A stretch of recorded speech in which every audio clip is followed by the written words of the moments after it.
The 45th session of the Senate in the first regular session of the 20th Congress is hereby called to order. Senator Camille Villar will lead the chamber in prayer. Heavenly Father, we praise and glorify you today for your grace and enduring love for our country. Thank you for the resilience you have blessed us with. Even in the face of challenges, you see your hand of protection over our people. Lord, continue to guide us, grant us your wisdom, and teach us to serve selflessly, always putting the needs of our country above our own. As your word in James chapter 1, verse 5 declares, if any of you lacks wisdom, you should ask God, who gives generously to all without finding fault, and it will be given to you. Today, we humbly ask for that wisdom. May it lead our thoughts, shape our words, and direct our actions as we deliberate on laws and policies that will define the future of our beloved country. We thank you for the privilege of public service, for the opportunity to serve our kababayans and to be instruments of change for their well-being. Remind us always that it is not a privilege for personal gain, but a sacred calling to uplift the lives of others. May we use this responsibility to bring comfort, hope, and lasting progress to our people. We pray for peace and unity in our land so that we may serve our country with one voice, compassion, and dedication. We also lift up to you our kababayans here and abroad. Keep them safe, strengthen their faith, and bless their families. Lord, we once again thank you for your endless love and grace. We entrust our country and our future in your mighty hands. In Jesus' name we pray, amen. Amen. The Secretary will please call the roll.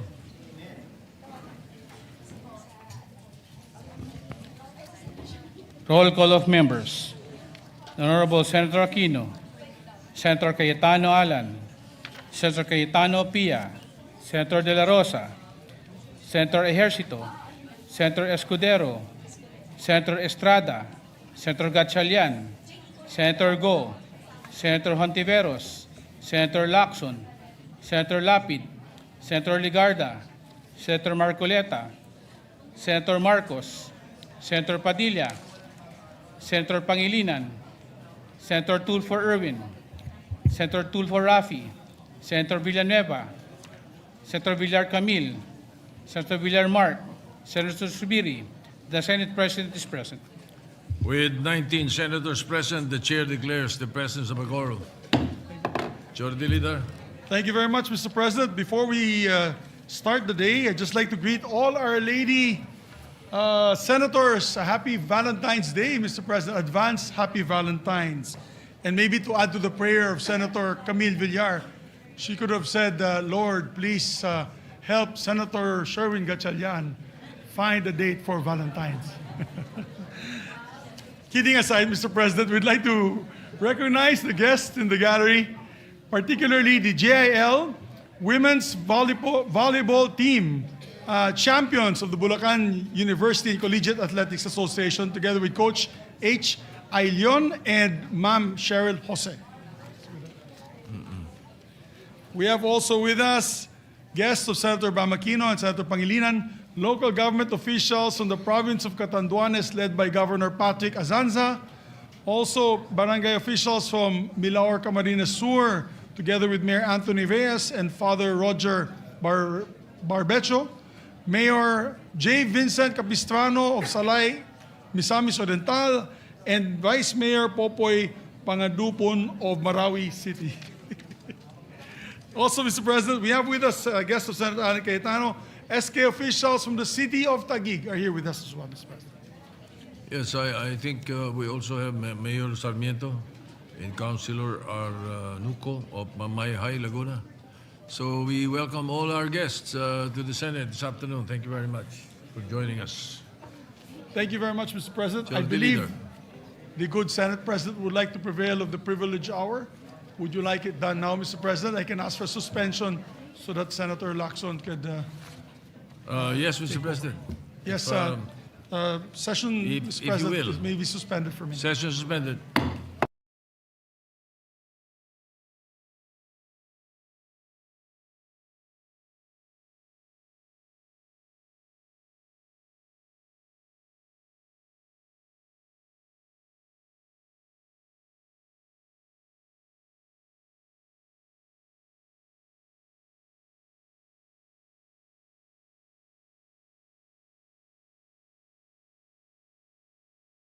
Before we recognize our distinguished Senate President, would like to also recognize an additional guest of Senator Aquino.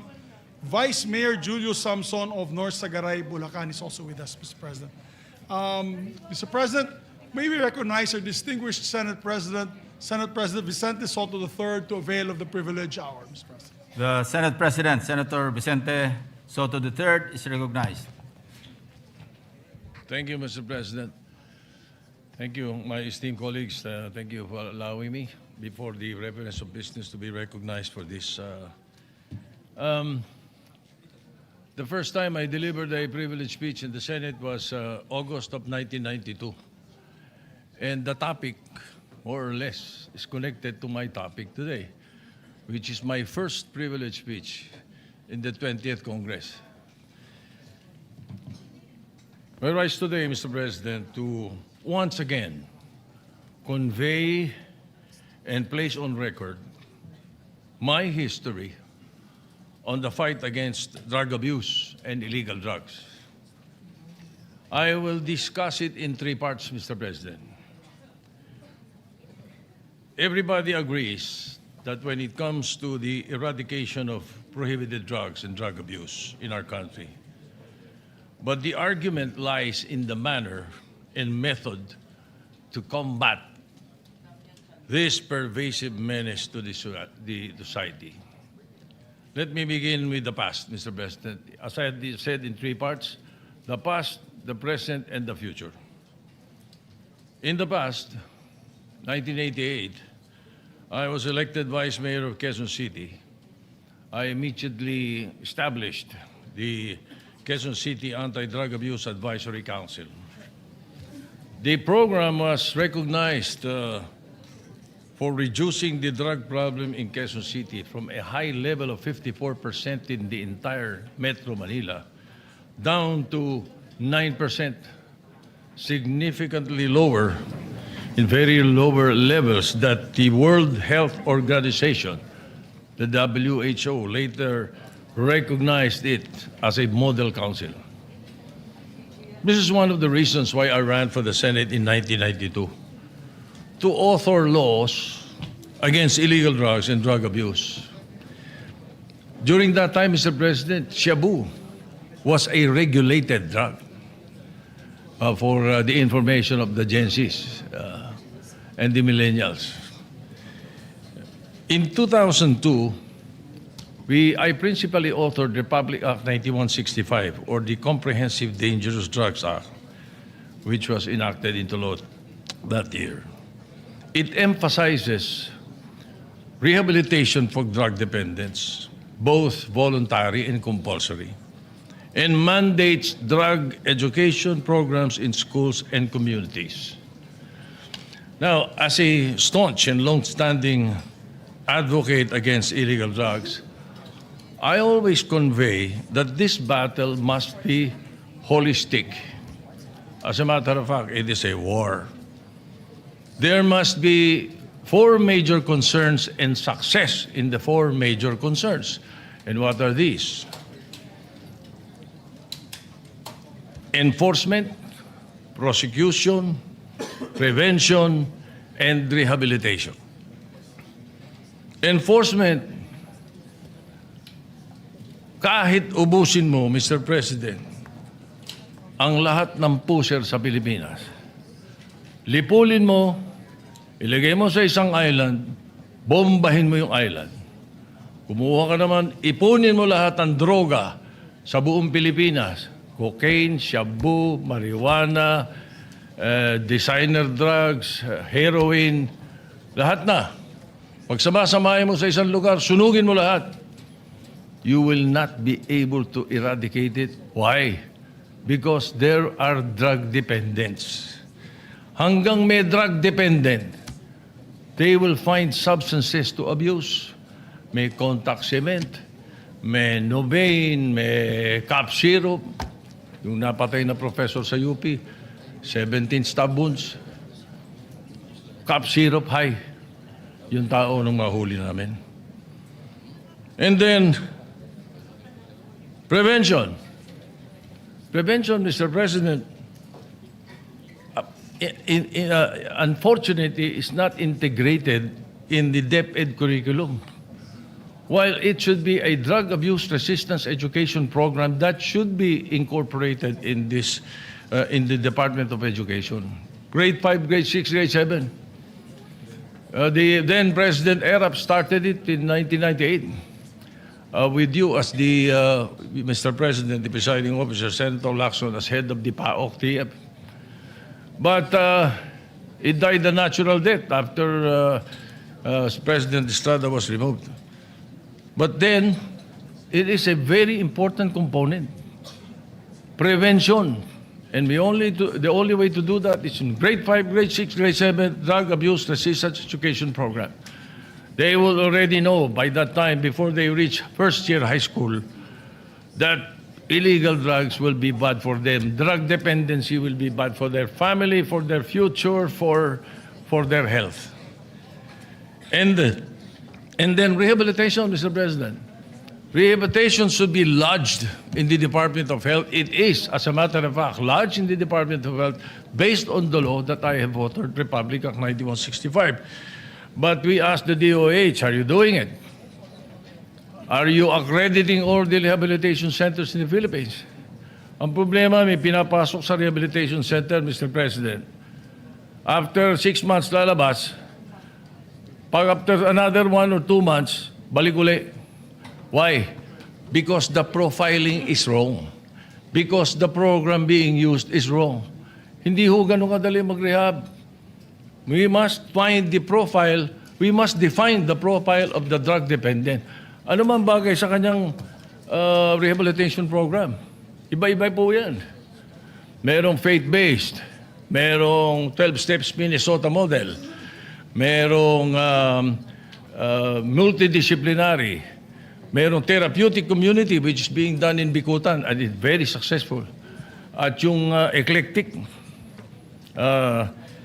So, Mr. President, hindi po ganun kadali yun. So, again, why am I saying all this? Because I want to go into the present. Eto ngayon, pinanggit ko yung prosecution. As I go into the present, I mention now, I've read an article in the Inquirer entitled, "The Drug War Bows to Law," last January 6, 2026. It mentioned that for the period of January to May 2025, there are 284 drug-related acquittals from the Court of Appeals. January, February, March, April, May. 5 buwan lang, Mr. President. 284 drug-related acquittals from the Court of Appeals. This exceeded the whole 2018 acquittal from the Supreme Court and the Court of Appeals, which recorded 257 drug-related acquittals. In 2019, the Appellate Court recorded 944 acquittals. As mentioned in the article, this reveals a system inundated with cases, poorly built, that findings of guilt cannot stand. Appellate justices point to repeated violations of the chain of custody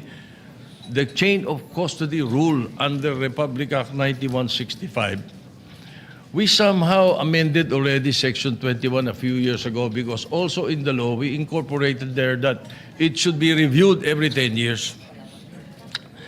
Now, Mr. President, as indicated in the budget notes of the Supreme Court for fiscal year 2026, the court posted a below-target disposition rate of 27%.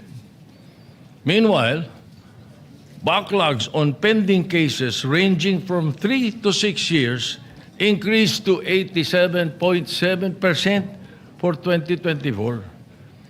In the 2024 Judiciary Annual Report, there are 2,930 pending criminal cases in drugs courts in the e-court system.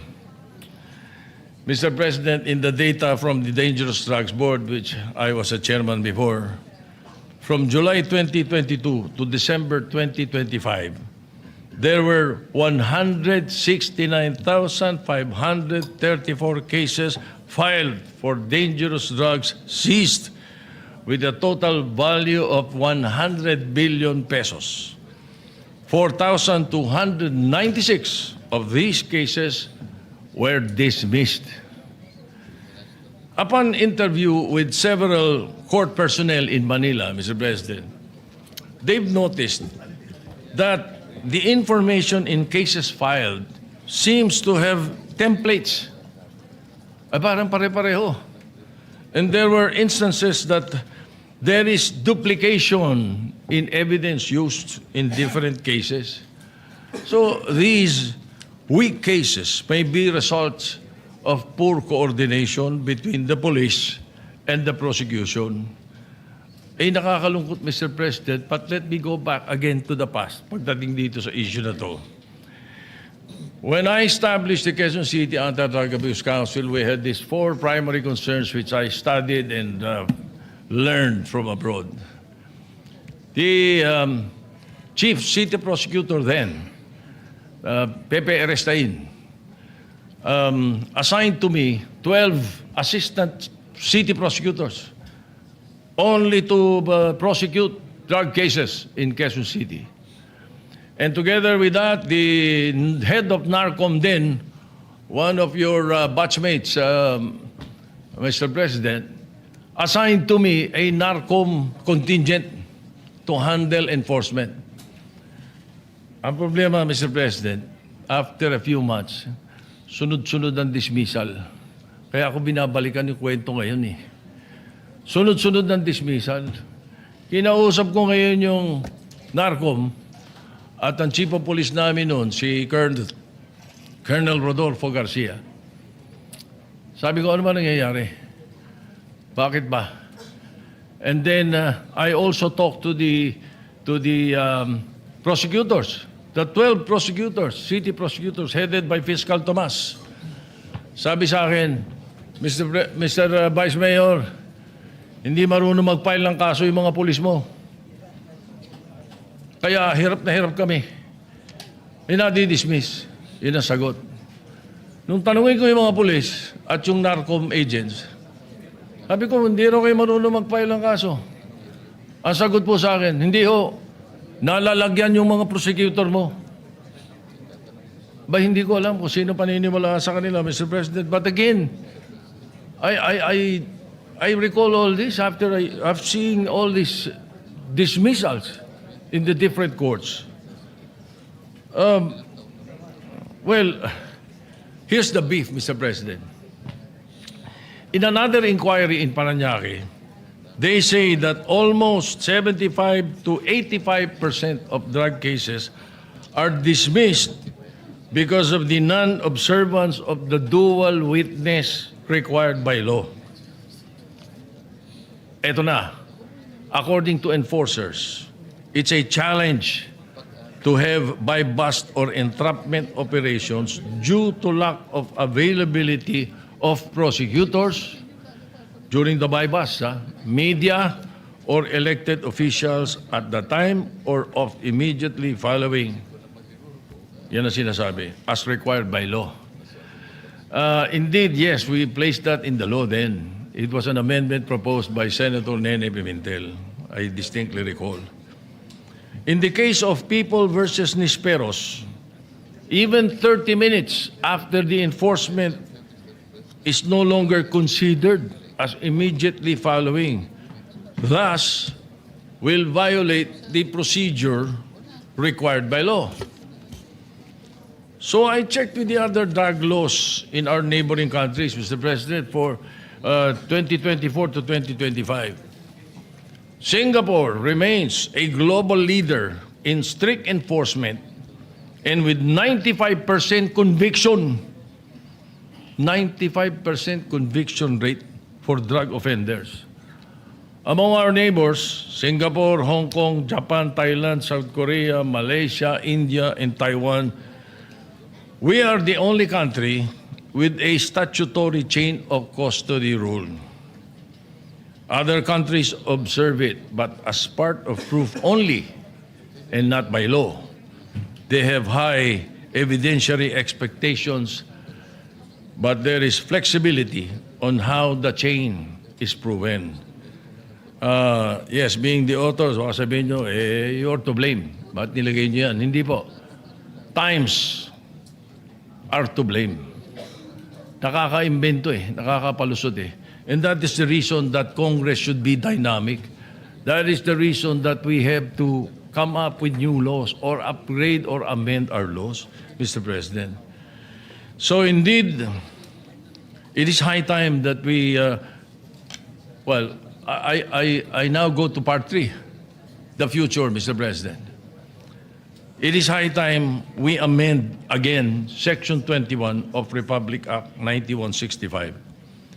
Instead of mandating that witnesses must be elected officials, representative of DOJ or media in every organization, we can mandate that the two-witness rule be ordinary citizens living in the area or body-worn cameras in lieu of witnesses.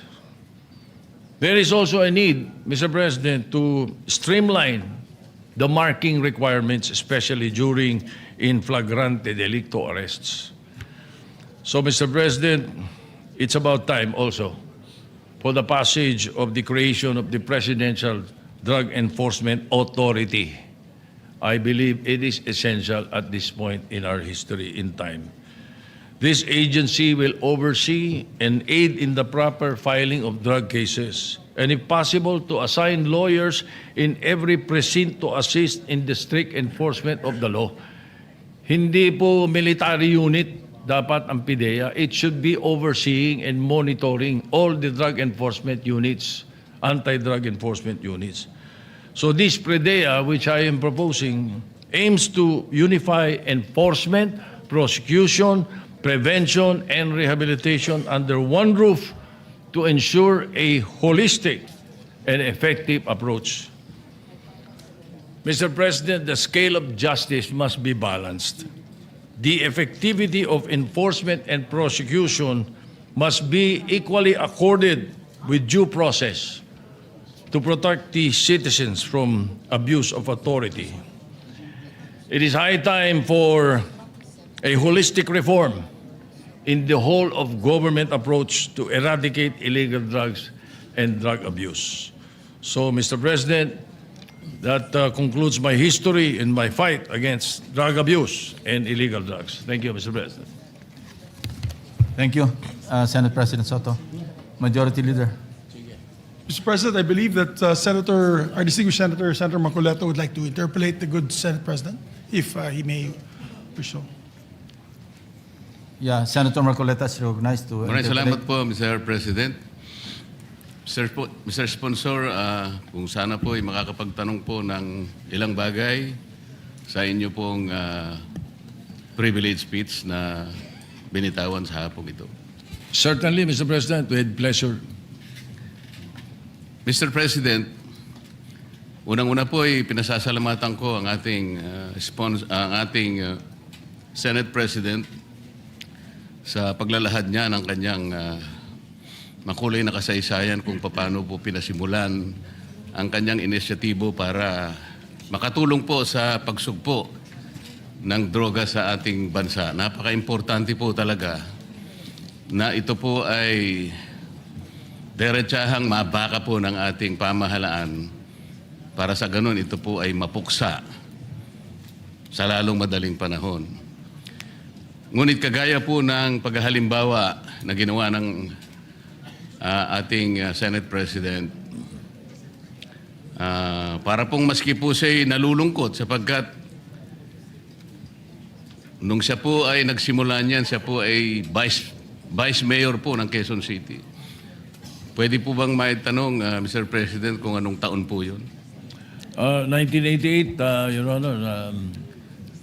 Ngayon po, January 18, 1988 were the elections. I was sworn in as Vice Mayor, if I recall it right, February 2 of 1988. ngayon po, Mr. President, tayo po ay 2026 na at kayo po ay Senate President na po. Mga ilang taon po yung pagitan mula nung kayo'y maging Vice Mayor at ngayon po ay isa ng Pangulo ng ating Senado.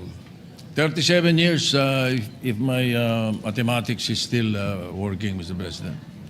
So, Ginoong Pangulo, sa halos 40 taong pakikipagbaka natin sa droga, na ngayon ay nalaman nating isa pa lang ating gagalang-galang na Senate President ang nagpasimula nito.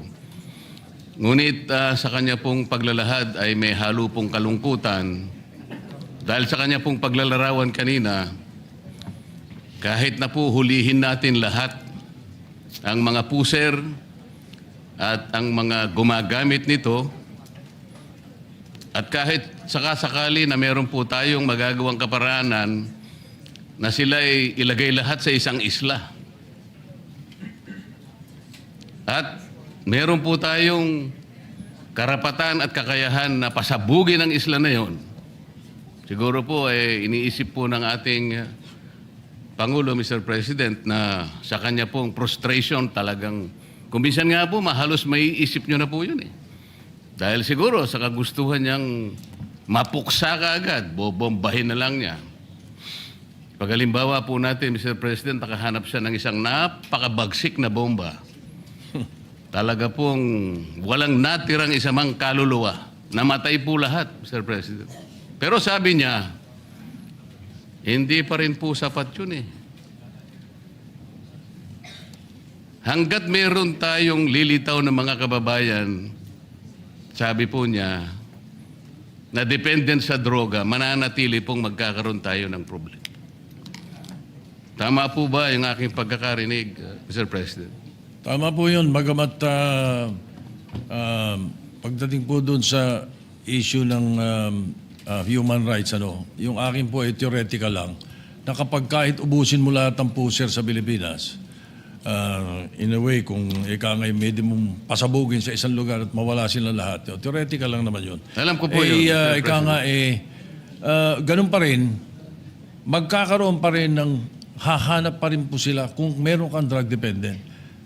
Kaya nga ho, ang totoo po niyan, kapag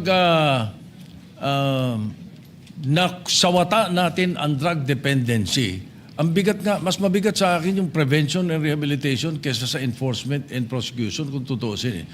Sapagkat kapag napigil mo lahat ang drug dependent sa Pilipinas, yung mga bagong 13 years old hindi na magdodroga at yung mga dating drug dependent na inahirehab mo, wala nang bibili. Mr. President, I have said this before, the day we stop buying is the day they stop selling. Wala na magbebenta, Mr. President, dahil walang bibili. Like, for example, in this case, dito sa ating ngayon, maglagay ka na isang tambak na cocaine dyan. Kung walang drug dependent dito, walang hihipo nun. Basura yun, Mr. President. That is what I mean. Thank you. Salamat po sa inyong pagpapaliwanag. Yun din po ang pagkakaintindi ko, Mr. President. Kahit na theoretically magagawa po natin yun, ay talaga po palang mahihirapan din tayo. Ito po paglararawan na lang na kaya nating gawin. Kunwari, totoong lahat na nagawa po natin yun. Mananatili pong maharap po tayo sa problema dahil may babangon po pang mga iba pang mga drug dependents na ang pinagmumulan po nito ay marami pong mga problema sa buhay. Iba't iba pong kalagayan sa buhay. Halimbawa po, Mr. President, sa napakahirap pong kalagayan ng napakarami nating mamamayan ngayon, yung kanilang pong pagkain lang, Mr. President. Ngayon po, halos na doble na po ang presyo ng mga bilihin ngayon. Isama po nyo yung gamot, yung lahat po ng pangangailangan para mabuhay ka lang ng disente. Kaya kung minsan po nagagawa na ng mga tao para malimutan lang ang problema na kanilang kinakaharap sa araw-araw. Lalo pa nga, isama mo po ang kanilang mga anak. Kaya po sila nakakahanap ng paraan para malimutan siguro yung problema.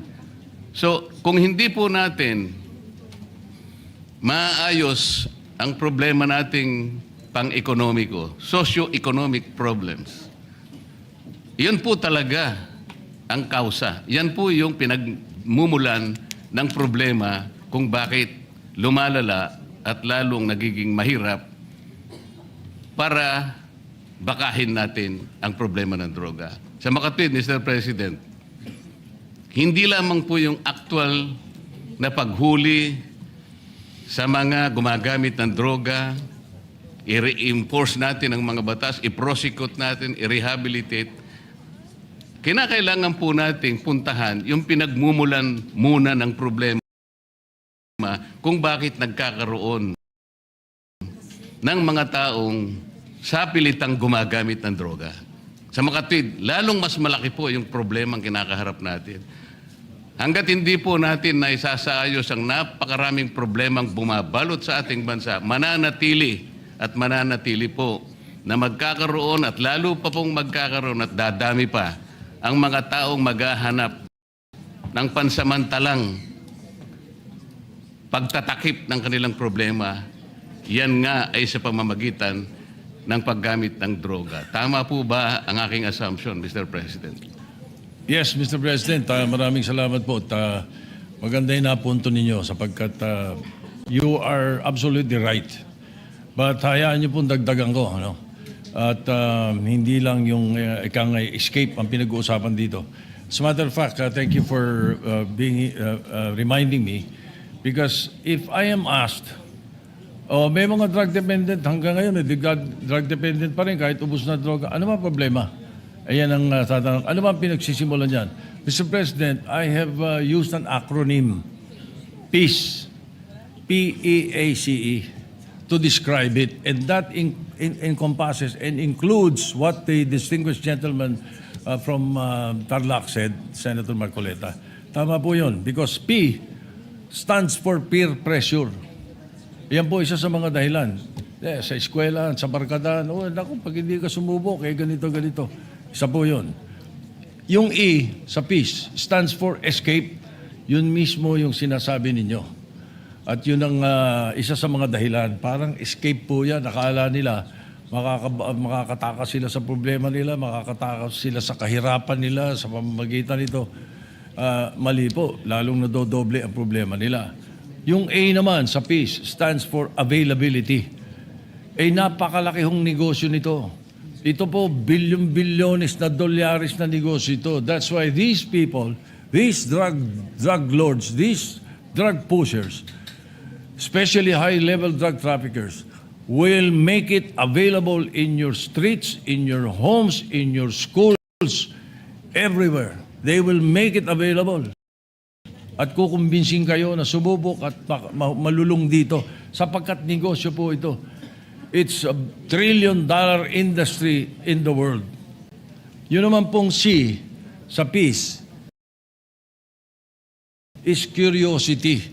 At yun ang pwede nating iwasan doon sa sinasabi kong prevention sa Drug Abuse Resistance Education Program ng mga kabataan. Curiosity po ang simula nung iba. At yun namang E sa peace is emptiness. Kapag walang pagmamahal, pag walang Panginoon sa puso mo, Panginoon, pag walang ang Diyos sa puso mo, iyon na tinatawag nga na emptiness, malamang malulung ka sa ipinagbabawal na gamot. Yun po ang isa sa mga binabanggit ko lagi. Kaya po, salamat at nabanggit nyo yung mga dahilan na yan. At yan hindi madaling harapin, hindi madaling solusyonan. As a matter of fact, it has to be an ongoing fight. It is a war. And I always say, Mr. President, in this war, the best fighting unit against illegal drugs is the family. Kaya po, paulit-ulit ko pong sinasabi po yan. Salamat po. Salamat din po sa karagdagang paliwanag, Mr. President. Talagang yung pressure po talaga. Pressurado siya araw-araw. Walang makain ng anak niya. Walang magamit sa napakarami pong pangangailangan sa buhay. Litong-lito po siya. Talagang pressure po yun. Yung ano na po yung Mr. President? Escape. Akala po niya, makakaiwas siya. Akala po niya, magagawa niya ng paraan, maiwasan niya na lang sapagkat hindi po niya mapunan ang pangangailangan talaga sa araw-araw. So napipilitan siya talagang humanap ng escape. Yung availability. Available po sa kanya yung option na yun dahil yun na lang po kasi ang tanging magagawa niya. Dahil kahit ano pong gawin niya.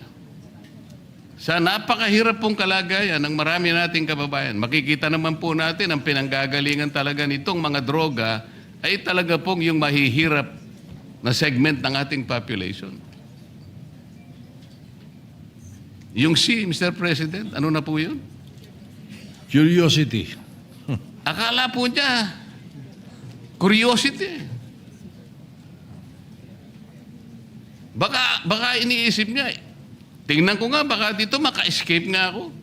Ito na lang siguro ang mabuti kong gawin. Hanggang sang yung huli, Mr. President, ano na po yung huli? Emptiness. Emptiness. Walang pagmamahal, walang Panginoon Diyos. Hindi lamang po yun. Empty talaga. Literal pong empty. Walang pagkain, walang gamot, walang pambayad sa napakaraming mga bagay.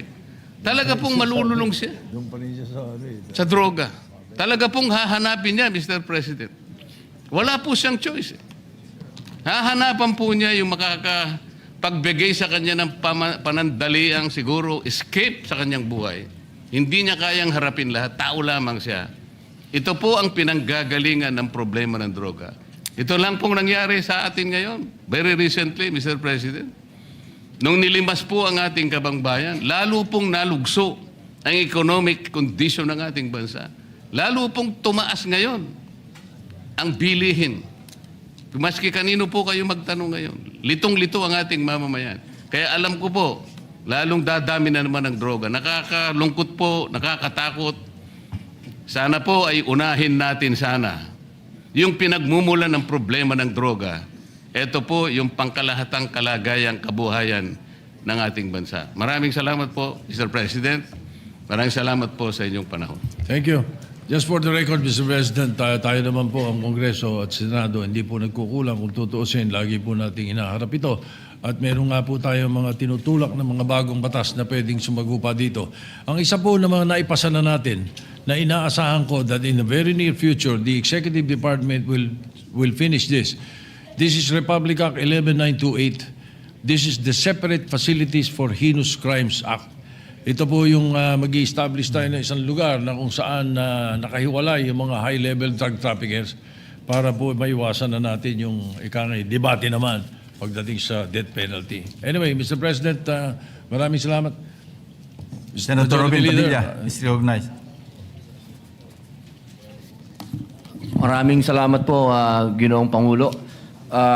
Nais ko naman pong magbigay ng konting pahayag sapagkat nabanggit po ng ating Ginoong Pangulo ang patungkol po sa pagtatayo ng mga pasilidad para po sa mga involved po sa droga. Nais ko lamang pong banggitin sa ating plenaryo nung panahon po na ako po ay nakulong sa Bilibid. Si Ginoong Pangulo po ang tumulong po sa amin makapagtayo ng therapeutic center sa loob. Kung natatandaan niyo po, Ginoong Pangulo.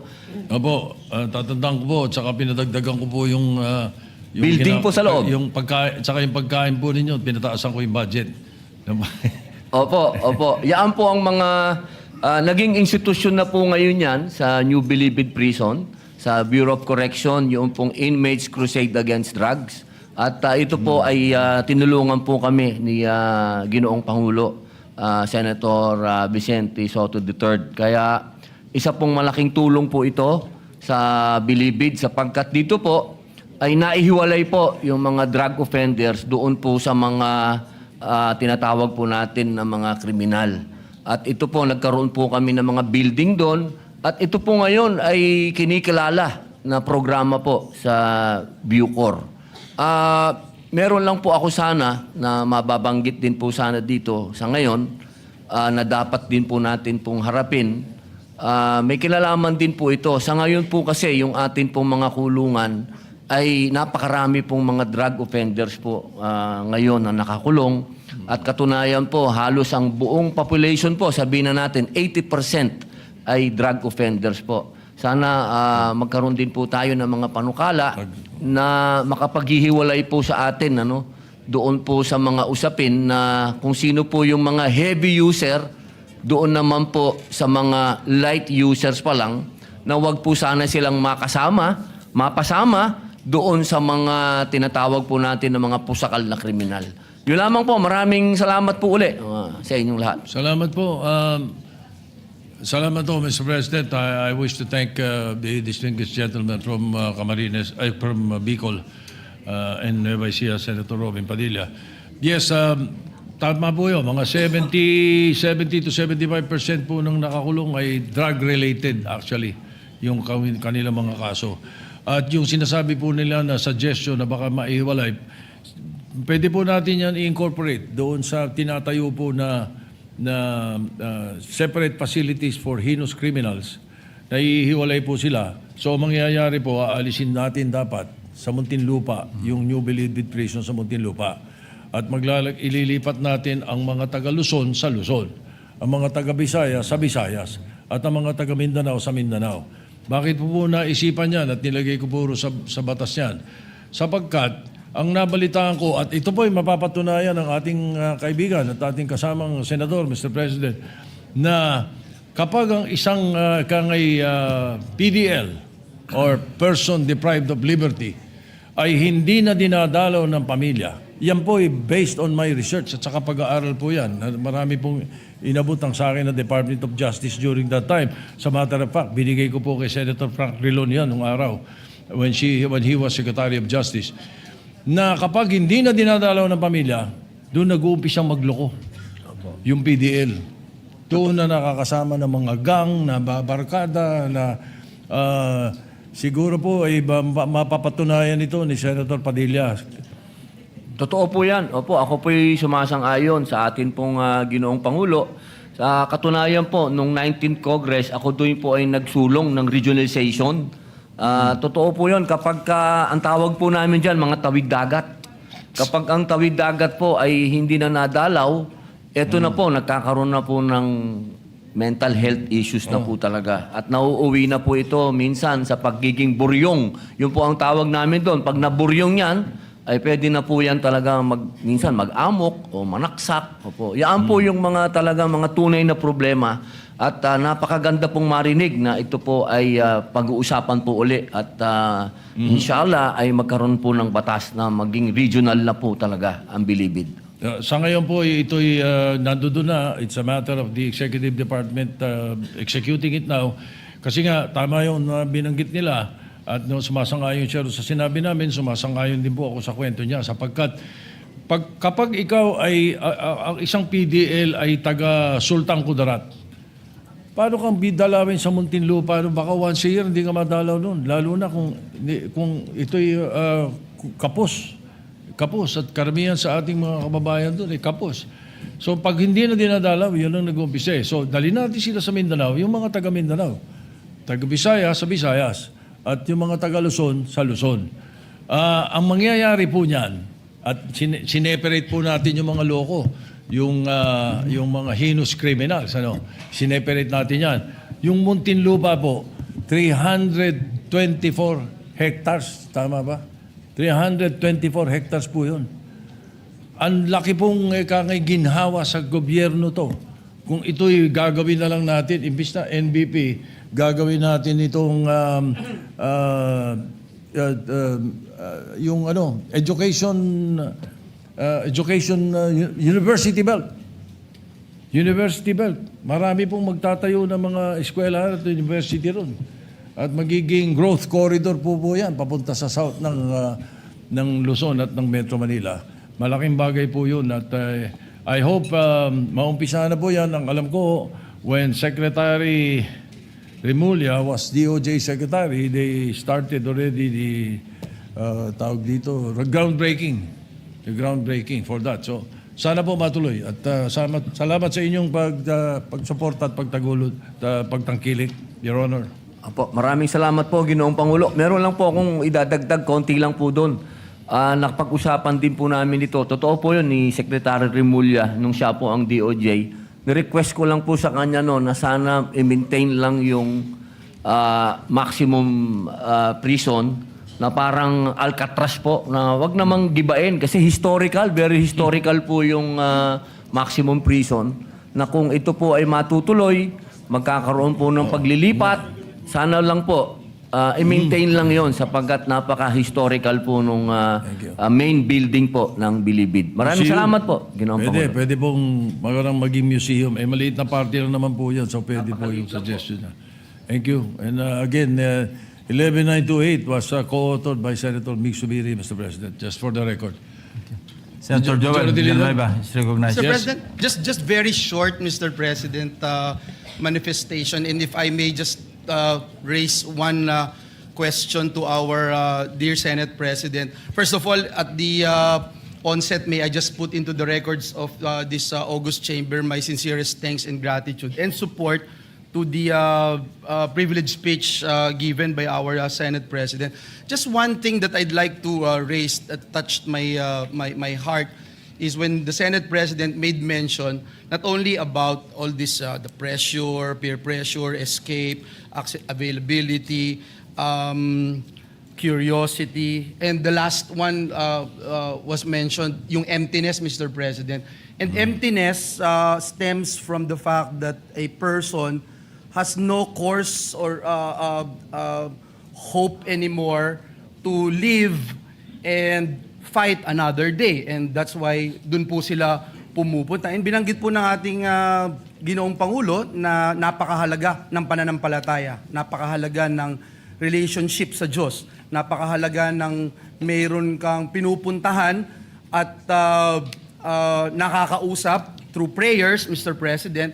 And I remember there was a time in the history of this country when we actually focus on moral recovery program wherein we involve religious groups, religious sectors. I have talked to so many people, Mr. President, and I don't know if our Senate President would agree with this representation. I have talked to so many people, and experts, etc., and our Senate President's been fighting this menace in our society for almost 40 years now. And they have been saying, Mr. President, maraming programa ang pumapalpak kahit na merong lugar, kahit mayroong building, kahit mayroong programa, etc. Pero kung wala po yung moral aspect, yung pong paggabay, pastor man ito, pari man ito, imam man ito, Mr. President, pag bigay ng importansya sa relasyon niya sa kanyang Diyos, sa kanyang tagapagligtas, then it is impossible really to redeem and to rehabilitate a person who is drug dependent, Mr. President. So I just wanted to ask our dear Senate President about this and how we can really mas mapaigting pa, mas mapalalim pa yung pagkakaroon o pag-i-involve ng tinatawag na moral recovery program, Mr. President. Yes, Mr. President. Tama po yun. Iyan po isa sa mga pinakamahalaga na parte sa atin sa buong buhay, hindi lang tungkol sa droga, kundi sa kabuuan natin. Yung moral recovery ng ating bansa, we will have to focus on faith. Whatever religion we believe in, we must focus on faith. As a matter of fact, yun po sa sinasabi ko sa rehabilitation program, ang isa ho sa pinakamatalab, aside from therapeutic community, yung pong faith-based.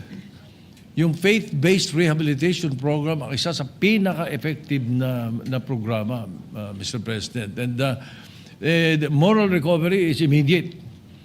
Iba talaga kapag ang kausap mo ay ang Panginoon Diyos at talagang ibinubukas mo ang sarili mo at isinusuko mo sa Kanya. Malaking bagay po ang nangyayari at marahil we can think of a way of how we can incorporate it in the authority that I am proposing, the Presidential Drug Enforcement Authority. Because aside from the four major concerns that I mentioned, there is this new technique of alternative development. And perhaps after alternative development that we can use, we can also infuse moral recovery. Mas madali hong mako-convert yung mga drug dependent kung magkakaroon ng moral recovery program and faith-based as much as possible. Yes, Mr. President. Thank you. Sir. Thank you, Mr. President. I will fully support that. And thank you, Mr. President, for that very clear answer, Mr. President, especially based on experience by our Senate President. Importante ho na talagang isa-puso, masa-isip, at talagang maintindihang mabuti ng isang mamamayan na ang kanyang buhay ay mahalaga at merong patutunguhan ang kanyang buhay kung meron siyang pagkilala at pananampalataya sa pinananaligan niya na Diyos. Maraming salamat, Ginoong Pangulo. Thank you, Mr. President. Salamat din po. Salamat po, Mr. President. Thank you. Majority Leader. Thank you very much. Thank you very much, our dear Senate President, for his privileged speech. Mr. President, I move that we refer to the Committee on Public Order and Dangerous Drugs the privileged speech of the distinguished Senate President together with all the manifestations and interpellations done after. Mr. President, Senate President, may is we recognized. please ask the Majority Leader to include also the Committee on Justice? Oh, yes, Mr. President, a secondary committee, Committee on Justice. So referred. Is there an objection? Hearing none, so referred. Thank you very much, Mr. President. Mr. President, I move that we take up proposed Senate Resolution number 297. I so move, Mr. President. Is there an objection? Hearing none. Asa na yun? 297, Mr. President. Resolution 297. Senate Resolution 1794. Or maybe before that, Mr. President, I move to withdraw that motion and proceed with the reference of business, Mr. President, so that we can put that clearly on the record. Mr. President, I move for the reference of business and withdraw the previous motion. Reference muna. Doon ako nakatingin eh.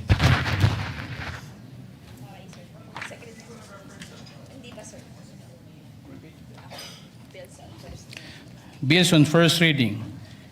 Senate Bill number 1794, Anak, establishing a 25-bed capacity hospital in Barangay Kasigang Municipality of Santo Tomas, Province of Davao del Norte, to be known as the Santo Tomas Municipal Hospital in operating Funds 4 by Senator Marcos. Referred to the Committee on Rules. 1795, Anak, establishing a post-traumatic stress disorder awareness and education program by Senator Villar M. Referred to the Committee on Health and Demography. 1796, Anak, establishing the Philippine National Public Park System and operating Funds 4 by Senator Villar M. Referred to the Committees on Urban Planning, Housing and Resettlement, Tourism, Ways and Means, and Finance. 1797, Anak, proclaiming the first Friday of March as Firefighters Recognition Day by Senator Villar M. To the Committee on Public Order and Dangerous Drugs. 1798, Anak, integrating a comprehensive study of Philippine history during World War II into the higher education curriculum by Senator Villar M. Referred to the Committee on Higher, Technical, and Vocational Education. 1799, Anak, ensuring gender-responsive and inclusive protocols and programming to address the gender-differentiated needs of women during emergencies, including public health concerns, pandemics, and natural and man-made disasters by Senator Villar M. To the Committees on Women, Children, Family Relations, and Gender Equality, Health and Demography, and Finance. 1800, Anak, establishing a green public recruitment program for all branches of government by Senator Villar M. To the Committees on Sustainable Development Goals, Innovation, and Futures Thinking, and Finance. 1801, an act mandating the formulation and implementation of programs on sleep disorder awareness by Senator Villar M. to the Committee on Health and Demography, 1802, an act promoting the use of baybayin as a tool for cultural development of the Philippines, providing for its promotion, protection, preservation, and conservation by Senator Villar M. referred to the Committee on Culture and Arts, 1803, an act preserving the indigenous sports and games of the Philippines by Senator Villar M. referred to the Committees on Culture and the Arts and Sports, 1804, an act institutionalizing the appointment of economic and investment promotion officers in local government units, amending for the purpose of Public Act Number 7160 or the Local Government Code of 1991 by Senator Villar M. to the Committee on Local Government, 1805, an act establishing a national high school in Barangay San Roque, Municipality of San Isidro, Province of Davao Oriental, to be known as San Roque National High School in appropriating funds thereof by Senator Go. to the Committee on Rules, 1806, an act enabling banks to expand service delivery channels through cash agents and providing guidelines therefore by Senator Marcos. to the Committee on Banks, Financial Institutions, and Currencies, 1807, an act further promoting renewable energy, amending therefore Republic Act Number 9513, otherwise known as the Renewable Energy Act of 2008, and Republic Act Number 7160, otherwise known as the Local Government Code 1991, and for other purposes by Senator Marcos. to the Committees on Energy, Local Government, and Ways and Means, 1808, an act amending Republic Act Number 11697, otherwise known as the Electric Vehicle Industry Development Act, and for other purposes by Senator Marcos. to the Committees on Energy, Trade, Commerce, and Entrepreneurship, and Ways and Means, 1809, an act providing for the creation, organization, and operation of digital banks, amending for this purpose Republic Act Number 8791, otherwise known as General Banking Law of 2000. to the Committee on Banks, Senator Marcos. Financial Institutions, and Currencies, Additional reference. Additional reference of business. Bills on first reading. 1810, an act strengthening the Commission on Elections by increasing the manpower complement in field offices, providing office spaces separate, independent from local government units, and appropriating funds for amending for the purpose Batas Pambasa bilang 881, otherwise known as the Omnibus Election Code of the Philippines, as amended by Senator Aquino. to the Committees on Electoral Reforms and People's Participation, Civil Service, Government Organization, and Professional Regulation, and Finance, 1811, an act converting the extension campus of the Cebu Technological University in the municipality of San Remillo, province of Cebu, into a regular campus and appropriating funds therefor by Senator Aquino. Committee on Rules, 1812, an act converting the extension campus of the Technological University in the municipality of Tabuelan, province of Cebu, into a regular campus and appropriating funds therefor by Senator Aquino. to the Committee on Rules, 1813, an act converting the extension campus of Technological University in the municipality of Tabogon, province of Cebu, into a regular campus and operating funds therefor by Senator Aquino. to the Committee on Rules, 1814, an act converting the extension campus of the Cebu Technology University, Dan Bantayan, in the municipality of Bantayan, Bantayan Island, province of Cebu, into independent regular campus and operating funds therefor by Senator Aquino. to the Committee on Rules, 1815, an act creating the Department of Education, Northern Iloilo Division, and operating funds therefor by Senator Aquino. to the Committees on Basic Education, Civil Service, and Government Organization, and Professional Regulation, and Finance, 1816, an act providing for institutional, structural, and systemic defense reforms in further purposes by Senator Ligarda. referred to the Committees on National Defense and Security, Peace, Unification, and Reconciliation, and Finance, 1817, an act implementing a lifeline rate for internet services, amending for its purpose Section 17 of Public Act Number 7925, otherwise known as the Public Telecommunications Policy Act of the Philippines by Senator Marcos. to the Committees on Public Services and Finance, 1820, an act establishing a comprehensive, integrated, and sustainable integration program for overseas Filipino workers by Senator Villanueva. to the Committees on Migrant Workers and Finance, 1821, an act promoting the adoption of digital payments for financial transactions of the government and all merchants by Senator Villanueva. to the Committee on Banks, Financial Institutions, and Currencies, 1824, an act defining and penalizing racketeering influence and corrupt organizations, providing civil remedies and forfeiture of illegally acquired assets and for other purposes by Senator Marcos. to the Committee on Justice and Human Rights, 1825, anak exempting the importation of medical supplies and equipment from customs duty and value-added tax by Senator Marcos. to the Committees on Ways and Means and Health and Demography, 1826, anak strengthening the government procurement, amending for the purpose Republic Act number 12009, otherwise known as the New Government Procurement Act by Senator Marcoleta. to the Committee on Finance, 1827, anak amending section 15, 21, and 25 of Republic Act number 6770, otherwise known as the Ombudsman Act of 1989, and providing funds therefore by Senator Marcoleta. to the Committee on Justice and Human Rights, 1828, anak further strengthening the Anti-Money Laundering Act, amending for the purpose Republic Act number 9160, otherwise known as the Anti-Money Laundering Act of 2001, as amended by Senator Marcoleta. to the Committees on Banks, Financial Institutions and Currencies, and Justice and Human Rights, 1829, an act to further combat financial fraud perpetrated against public funds, allowing private individuals to institute actions for false claims on behalf of the government by Senator Marcoleta. to the Committee on Justice and Human Rights, 1830, an act mandating accessibility and inclusivity in all tourism sites for persons with disability and senior citizens, operating funds therefore and for the purposes by Senator Tulfo E. to the Committees on Tourism, Social Justice and Welfare, and Rural Development and Finance, 1831, an act to establish a Philippine Coast Guard Academy, allocating funds therefore and for the purposes by Senator Marcos. to the Committees on Public Services, National Defense and Security, Peace, Unification and Reconciliation, and Finance, 1832, an act promoting entrepreneurship by initializing a financing program for micro and small enterprises through the Pondo sa Pagbabago at Pag-asenso Program and providing funds therefore by Senator Tulfo E. to the Committees on Trade, Commerce and Entrepreneurship, Economic Affairs, and Finance, Resolutions. Resolution number 291.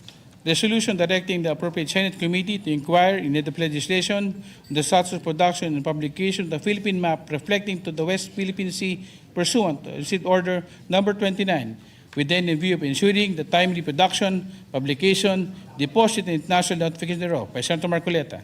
to the Committees on Foreign Relations and Environment, Natural Resources, and Climate Change, 297, resolution honoring the life and legacy of Honorable Jose de Venecia Jr., expressing the deepest sympathies and condolences of the Senate upon the passing of the former Speaker of the House of Representatives and venerable statement by Senator Gatchalian.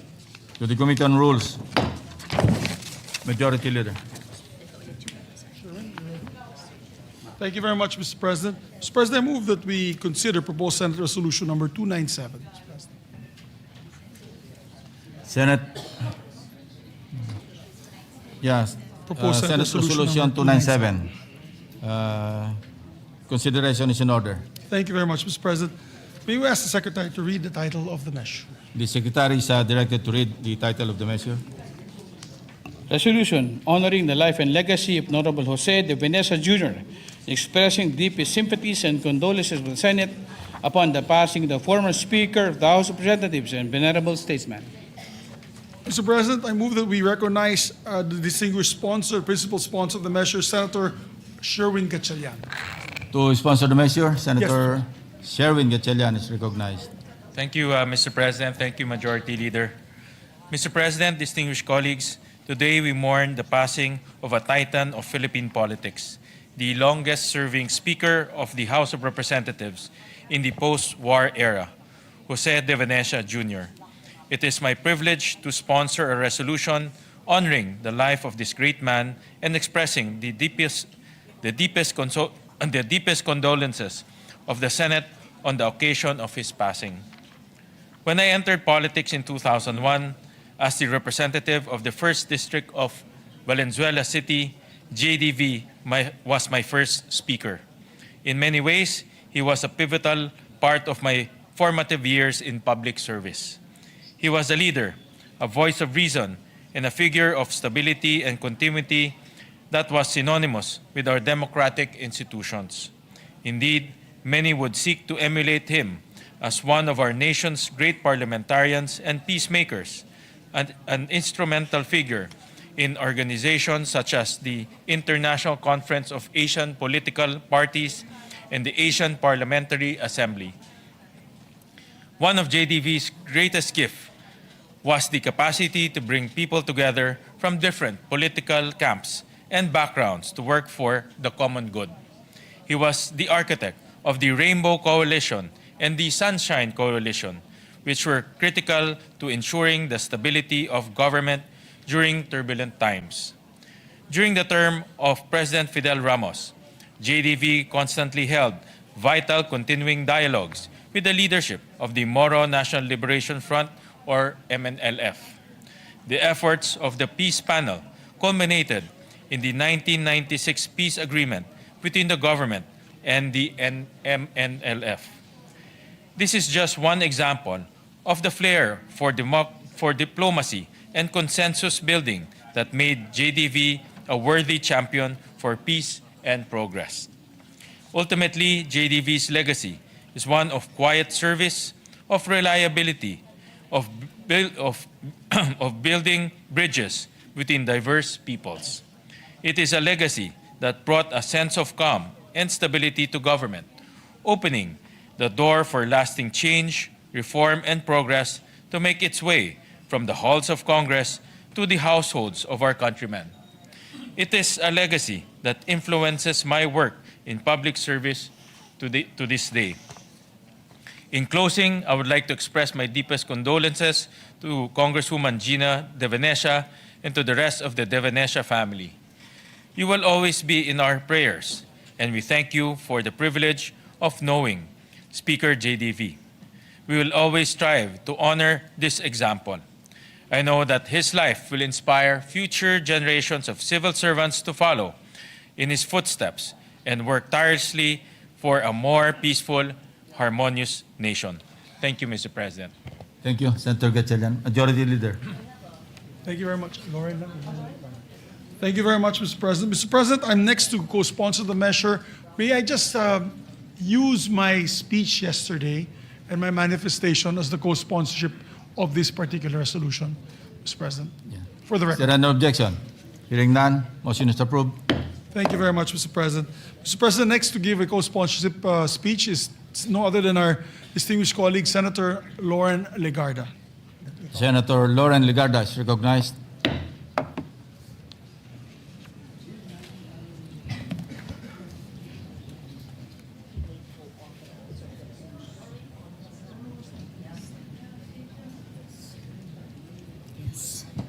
Thank you, Mr. President. Parang kailan lang tayo ay nagbigay ng pahayag sa Senate resolution, maybe a year ago, when he was here. He was very much alive then. I'm glad we did so. I think it was Senate President Cheese Escudero at the time. Yes, so I'm glad that we did that. I rise today, Mr. President, with deep sorrow to honor the life and legacy of former Speaker Jose De Venecia Jr., our beloved Manong Joe. I extend my heartfelt condolences to Congresswoman Gina, Manay Gina to many, and the entire De Venecia family, including our colleague in Congress, former Congressman Christopher Toff De Venecia, who shared with him with the nation for so many decades. JDV was a statesman of rare vision. He was a journalist, a diplomat, a legislator, a global advocate for peace. He was the longest-serving Speaker of the House of Representatives, and under his leadership, the House became a forum for bold ideas and national renewal. He believed in dialogue, in coalition building. Anong tawag nun? Rainbow Coalition. Similar to what Majority Leader Migs Zubiri espouses, and in the power of consensus. His initiatives for peace, from Mindanao to the Middle East, reflected his conviction that the Philippines must always be a bridge for understanding. But beyond the titles and the accomplishments, I remember the personal kindness of Manong Joe. In 1997 and early 1998, yan, ang bata pa natin noon. When I first became a senator, still learning to navigate the world of politics, he believed in me. Hindi po ako siguro tatayo bilang senador dito ng pang-apat na termino kung hindi po niyo ako Hindi po niya ako pinili kasama ni Manay Gina at kasama si then President Ramos na masama sa kanilang lakas slate. In fact, nagtanggal pa po sila ng mga kabinete nila sa lakas para ma-accommodate po sa 12-man slate ang babaeng batang journalist at the time. He encouraged me to take the risk and quietly stood by me. I would not be here today if he had not given me that trust. What I will remember most are his simple words of encouragement, his genuine guidance, the way he made you feel that your work and your voice mattered. He was not one to impose, rather, he guided with gentle persuasion. I remember during the campaign, he would talk about globalization in 1998, when the crowds were rowdy and clapping, and he would talk about his vision for the Philippines and for the world as early as then, and perhaps the people were uncomfortable with such discourse in a campaign rally. But I recall conversations with him on the plane when we would take the flight together.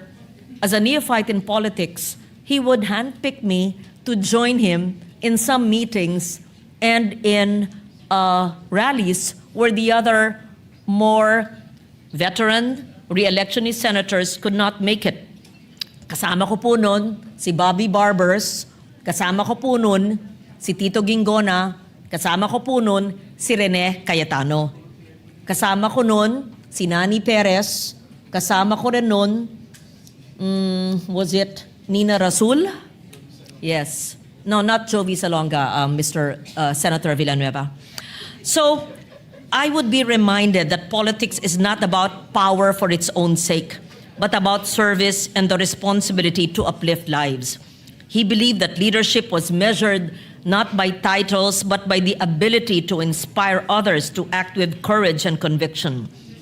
His legacy will live on in the leaders he inspired, the policies he championed, the countless lives touched by his vision of the Philippines that is strong, respected, and at peace. And even beyond his terms as speaker, he would attend global fora and speak about peace, sustainable development, and he enjoyed how, as a young senator, I tried to espouse climate resilience when nobody else quite understood what it meant in 1998. He would call me, Iha, alika, paliwanag mo sa akin ito. Naintindihan ka ba?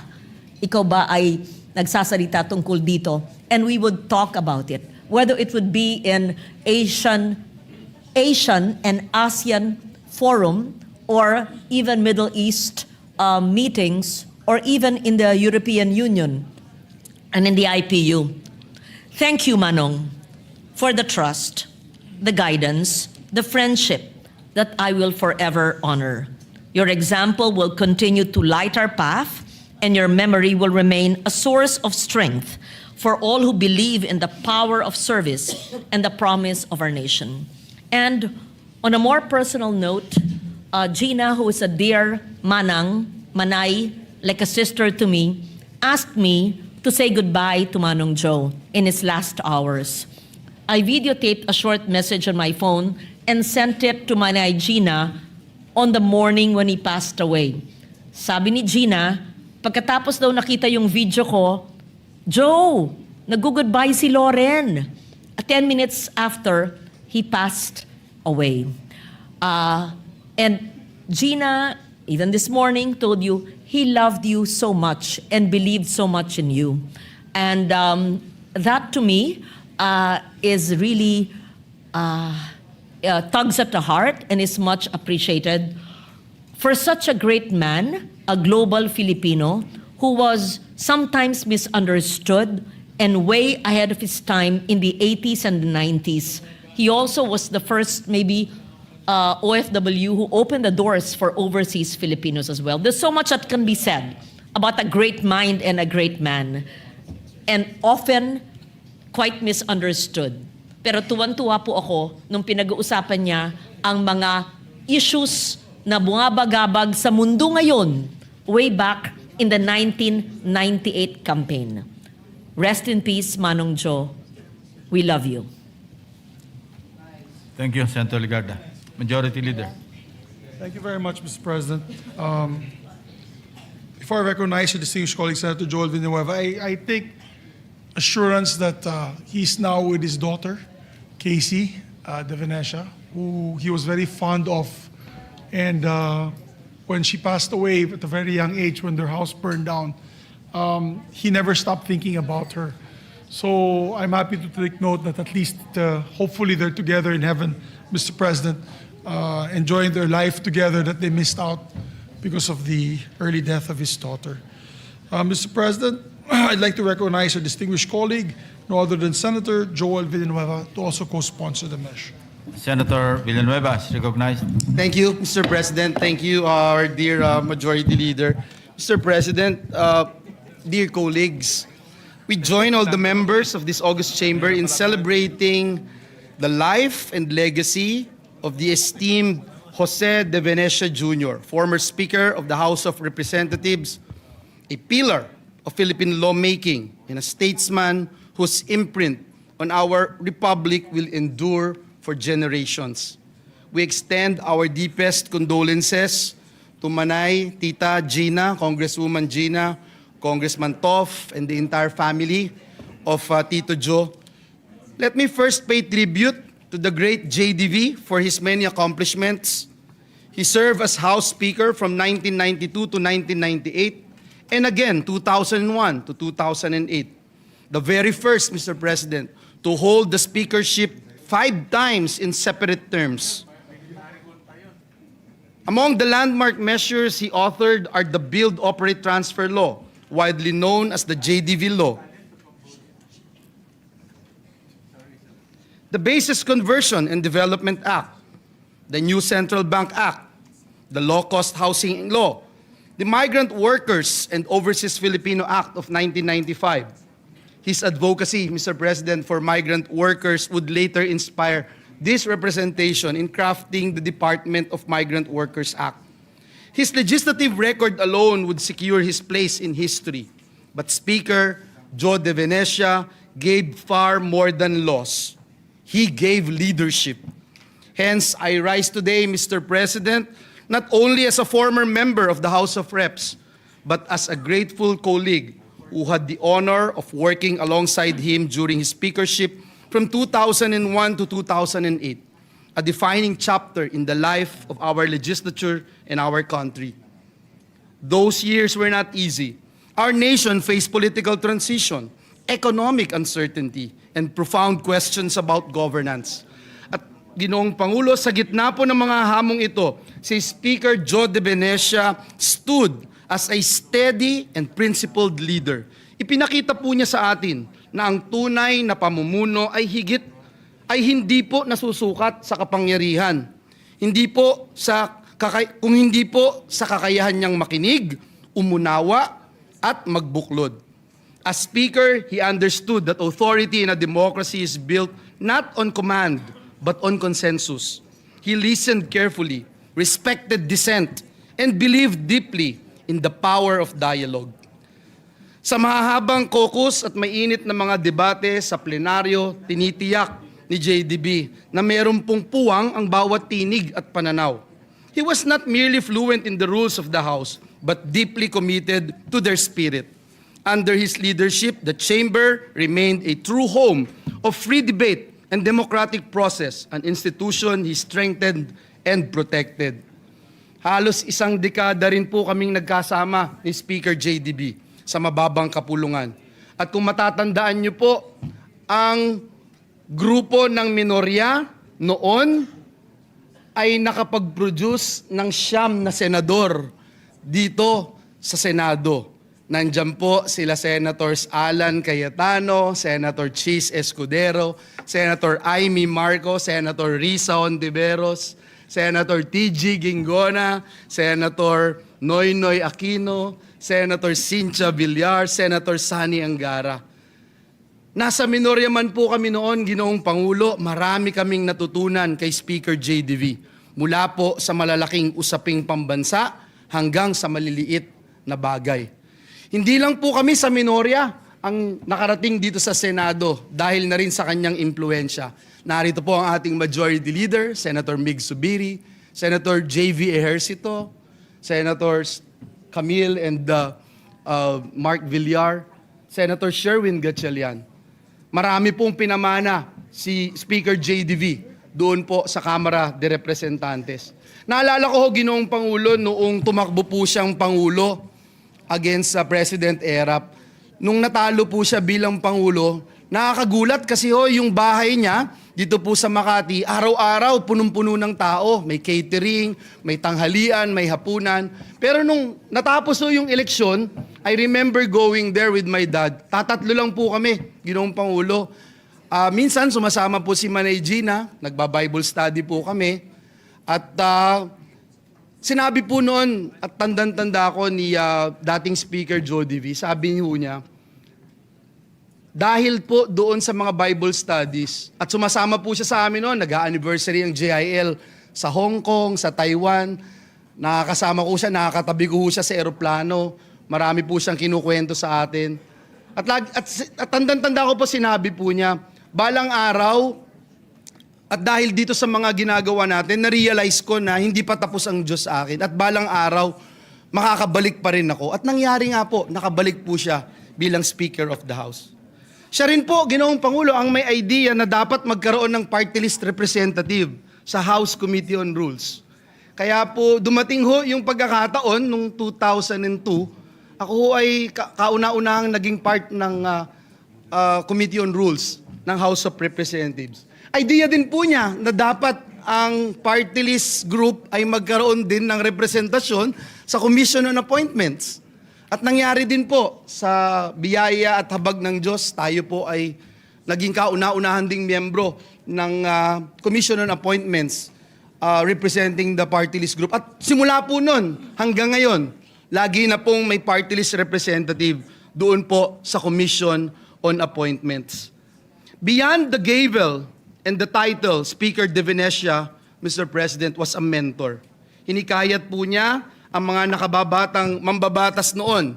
Lagi po niyang sinasabi ang importance ng pag-aaral, importante na makapagsalita ka mula sa iyong prinsipyo at laging tandaan na ang panunungkulan ay isang sagradong tiwala ng sambayanan.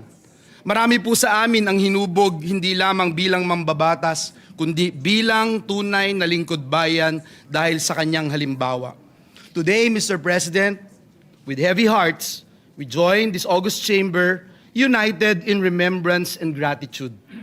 We honor a life devoted to service, to country, to institution, and to democratic ideals. Ang kanya pong pamana ay mananatili sa mga batas na kanyang itinaguyod, sa kamara na kanyang pinatatag, at sa mga leader na kanyang hinubog. Thank you, Manong Joe, Tito Joe, Speaker Joe, for your leadership, for your wisdom, and for your lifelong devotion to the Republic. Hindi po kayo malilimutan ng sambayanang Pilipino. Maraming salamat, Ginoong Pangulo. Majority Leader. Very nice manifestation, Mr. President. Mr. President, I move also to recognize a distinguished colleague, Senator Jinggoy Estrada, to give his sponsorship of the measure. Senator Jingo Estrada is recognized. Thank you.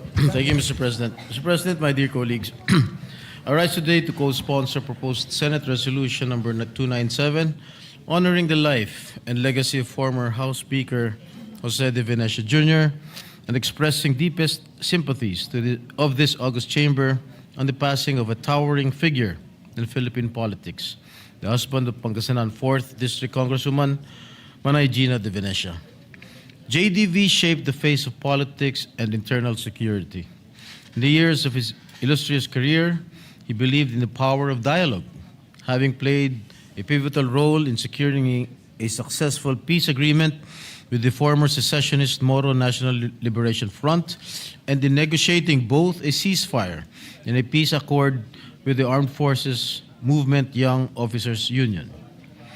As one of the longest-serving speakers of the House of Representatives, he dedicated his life in serving our nation for peace, prosperity, and respect, even to his political rivals. He faced formidable opponents, including my father, former President Joseph Estrada, during the 1998 presidential elections. Yet, what truly reflects statesmanship is that despite political differences, we regard one another as true family friends. And that bond remains to this day. In fact, last year, both Speaker Joe and Manay Gina de Venecia visited my father at our residence in Green Hills, San Juan, and I was observing both of them talk in our dining table. Nakakalungkot dahil sabi ni Speaker de Venecia sa tatay ko, ikaw ba nakalabang ko noong 1998? Sabi ng tatay ko, di ba, tinalo ba kita o ikaw ang nanalo? Medyo nakakalungkot yung pagkikita ng dalawa, pag-uusap ng dalawa dahil both are already in their advanced age. Hindi katulad noong 1998 when they were really very bitter rivals. But after that incident, of course, after the election day, they became best of friends. Anyway, his friendship with the Estrada family continues to remind us that politics is indeed temporary. Beyond politics, he was a devoted husband, father, and grandfather. Tito Joe, thank you for your leadership, dedication, and your belief in the Filipino people. Muli, ang aming taus-pusong pakikiramay sa mga naulila ni Congressman Joe de Venecia. Maraming salamat po, Ginoong Pangulo. Majority Leader. Maraming salamat, Mr. President. Next to also sponsor the measure is no other than Senator Mark Villar, Mr. President. Senator Mark Villar is recognized. Mr. President, my dear colleagues and guests of the Senate, good afternoon to all of you. Today I rise with profound respect and deep gratitude as this chamber adopts Senate Resolution number 297, honoring the life and legacy of former House Speaker Jose de Venecia Jr., a statesman, a leader, and an inspiration for generations of public servants, including myself and many of those who sit in this chamber today. But for me, of course, I call him Tito Joe. As much as one's demise is an inevitable part of life that is filled with sadness, grief, and pain, it is also an opportunity for us to honor, commemorate, and celebrate one's life. Former Speaker Jose de Venecia is a prominent figurehead of Philippine politics, recognized as the longest-serving House Speaker, leading the lower chamber across different political landscapes and for almost 2 decades. He is a resolute leader whose steady hand harmonized varying and opposing voices towards genuine reform, peace, and unity. Mr. President, my father had the honor of working with JDV when they were both in Congress in 1992. My father recalled fond memories with the Speaker and the commitment he had in pushing for policies and initiatives that truly turned the lives of Filipinos for the better. And personally, marami po akong memories kay Tito Joe. Nung ako po ay estudyante at nag-a-apply po ako, gumawa po siya ng napakagandang recommendation para sa akin.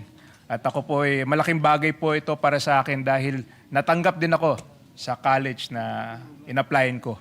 At malaking bagay yung recommendation niya. This was I was 17 and I believe at the time Senator Camille was 10 years old. So marami na po kaming pinagsamahan ni Tito Joe at malaki pong utang na loob kay Tito Joe. Malaki pong effect niya sa buhay ko. JDV has left a legacy of legislative accomplishments that defined the socio-economic and political landscape we know today. He championed multi-sectoral legislation that uplifted the quality of life of many of our constituents. Former Speaker de Venecia was a leader who fought for genuine peace and unity. He was an instrumental figure in various international cooperation initiatives and interfaith dialogues. Tito Joe was also a peace envoy who braved the lines of conflict and fostered discord, and that led to a final peace agreement in 1995, ensuring that all of us Filipinos lived in a country that is united. To the family of Speaker De Venecia, especially to his wife, Representative Gina De Venecia, Tita Gina, and the bereaved family, we extend our deepest sympathies. The Senate shares your sorrow in remembering a life well lived and a public service well delivered by the late Speaker. I also wish to pay respects to the people of Pangasinan, his beloved constituents, whose lives he championed with grit, determination, and integrity.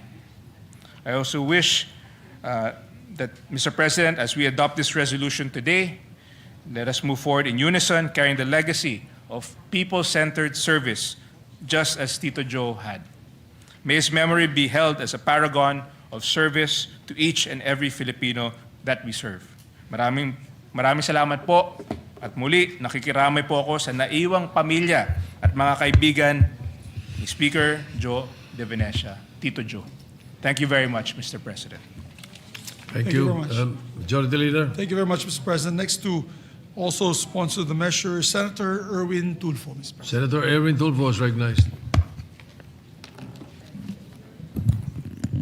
Mr. President, dear colleagues, yesterday, the nation lost a pillar of Philippine politics, statesman, a parliamentarian, and a builder of institutions, former Speaker Jose Joe De Venecia.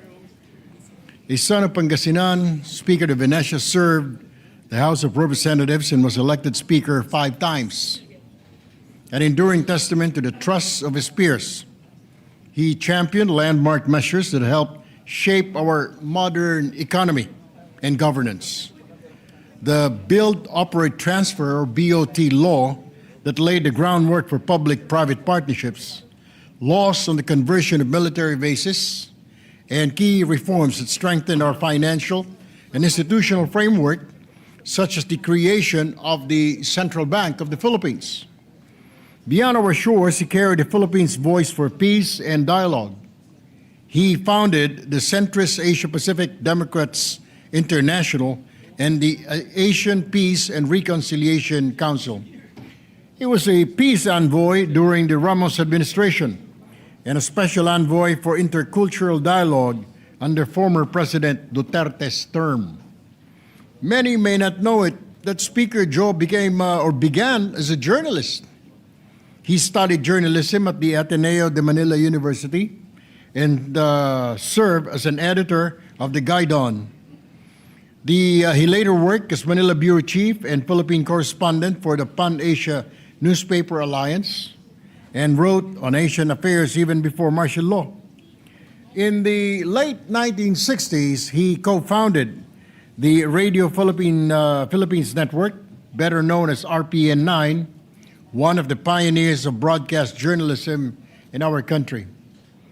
As a journalist myself who later entered public service, I see Speaker De Venecia's familiar journey.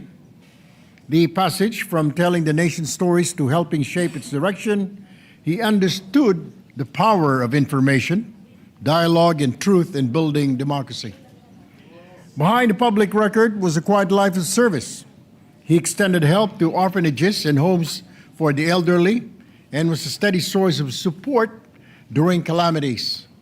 His generosity reached not only Dagupan in Manila, but communities across the Visayas and Mindanao region.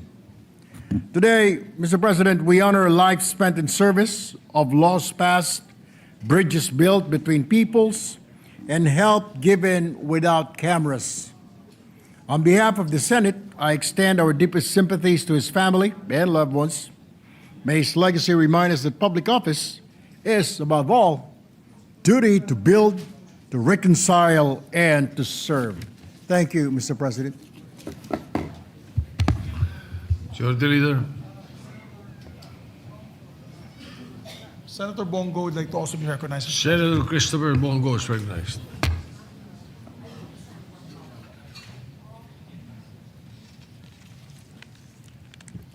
Mr. President, esteemed colleagues, I rise with deep respect to co-sponsor the Senate resolution honoring the life and legacy of former House Speaker Jose de Venecia.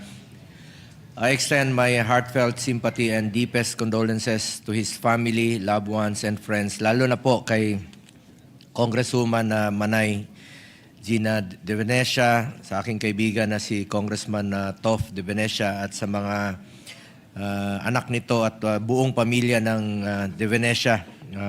Kaibigan ko po yung mga pamangkin niya way back high school. Former Speaker de Venecia devoted decades of his life to public service, leaving an indelible mark on our nation's political and legislative history. He was a statesman whose name has become known for public service, sound leadership, and unwavering dedication to the Filipino people. Wala pa po ako sa politika, pero ang naalala ko parati pag speaker ay si Speaker de Venecia ang parati nating naririnig. From his early days in public service to his tenure as Speaker of the House, he consistently championed the interests and welfare of the Filipino people. Under his leadership, the House of Representatives was not merely a legislative body, but a beacon of hope and an avenue for progressive change. He served as a special envoy for intercultural dialogue of the DFA during the administration of former President Rodrigo Duterte. Former House Speaker de Venecia served as the founding chairman of the International Conference of Asian Political Parties. During his career, he became instrumental in securing a peace agreement with the MNLF, Moro National Liberation Front in southern Philippines. Mr. President, former Speaker de Venecia was a tireless peacemaker, and his work resulted to various peace agreements and amnesty programs. Aside from being a 5-term Speaker at the House of Representatives, former Speaker de Venecia has been for years a trailblazer for the Filipino people, Asia, and the world. His contributions extended far beyond the confines of our legislative halls.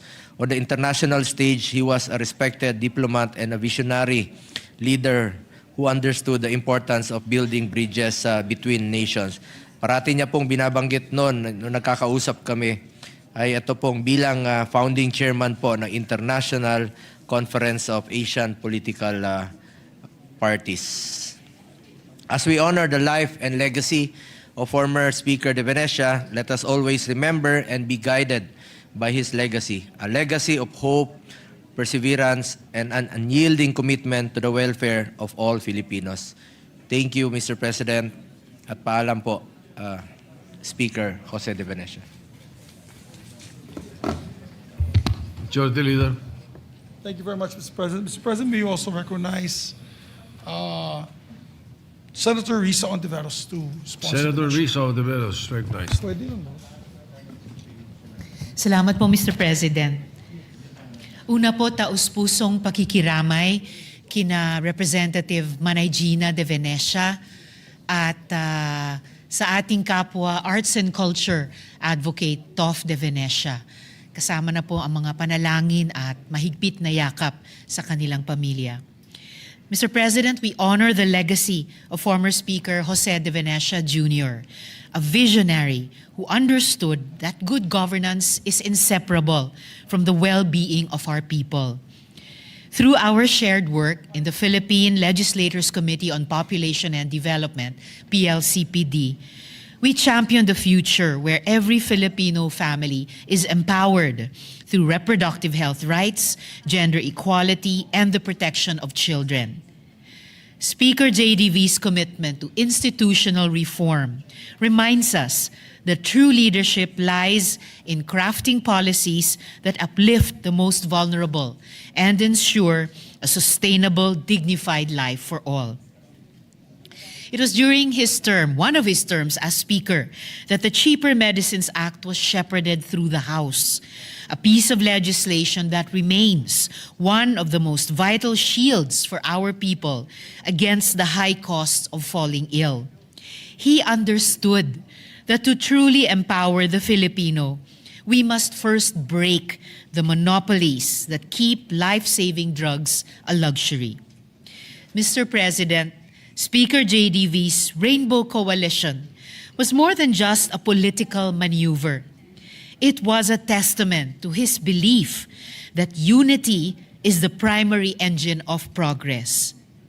Whether from the same side of or from across the political aisle, one could not help but admire the sheer force of will he applied to the service of the Filipino people.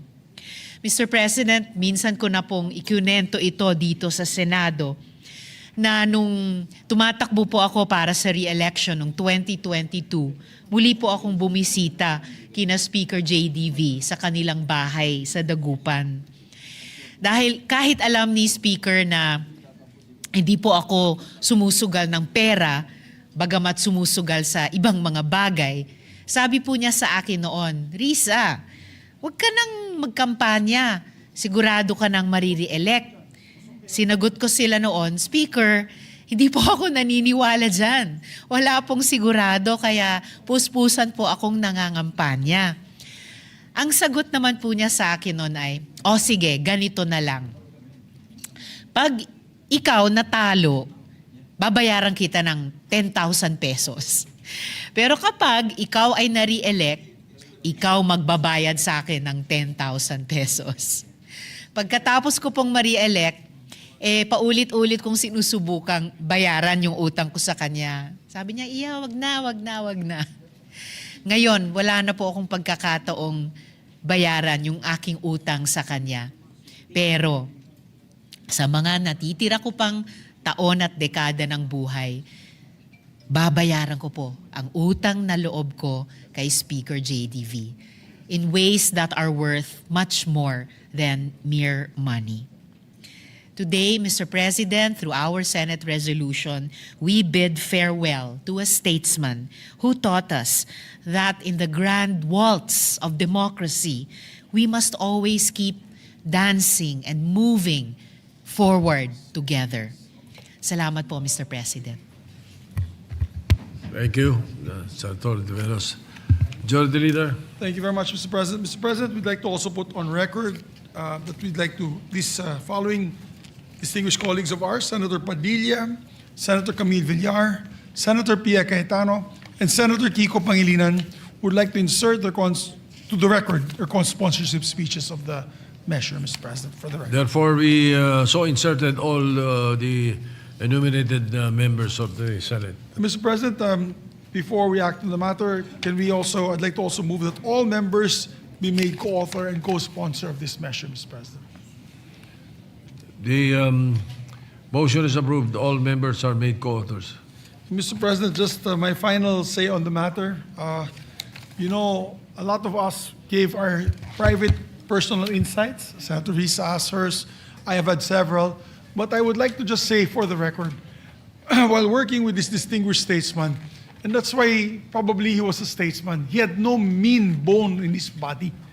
As a matter of fact, pag may sumisigaw na sa plenaryo, naalala ko yun, iniinsulto na siya, pagbaba niya sa plenaryo, yayakapin niya. Hindi niya, how do you say, di papansinin or isasnabin niya. Diretso siya dun sa taong yan, yayakapin niya at itatanong, ano bang may tutulo, ano bang problema, how can I fix the problem? Ganun siya. And I think, to a certain extent, he was one of the last few statesmen that we had left. Of course, we had Senator Juan Ponce Enrile, who passed away recently.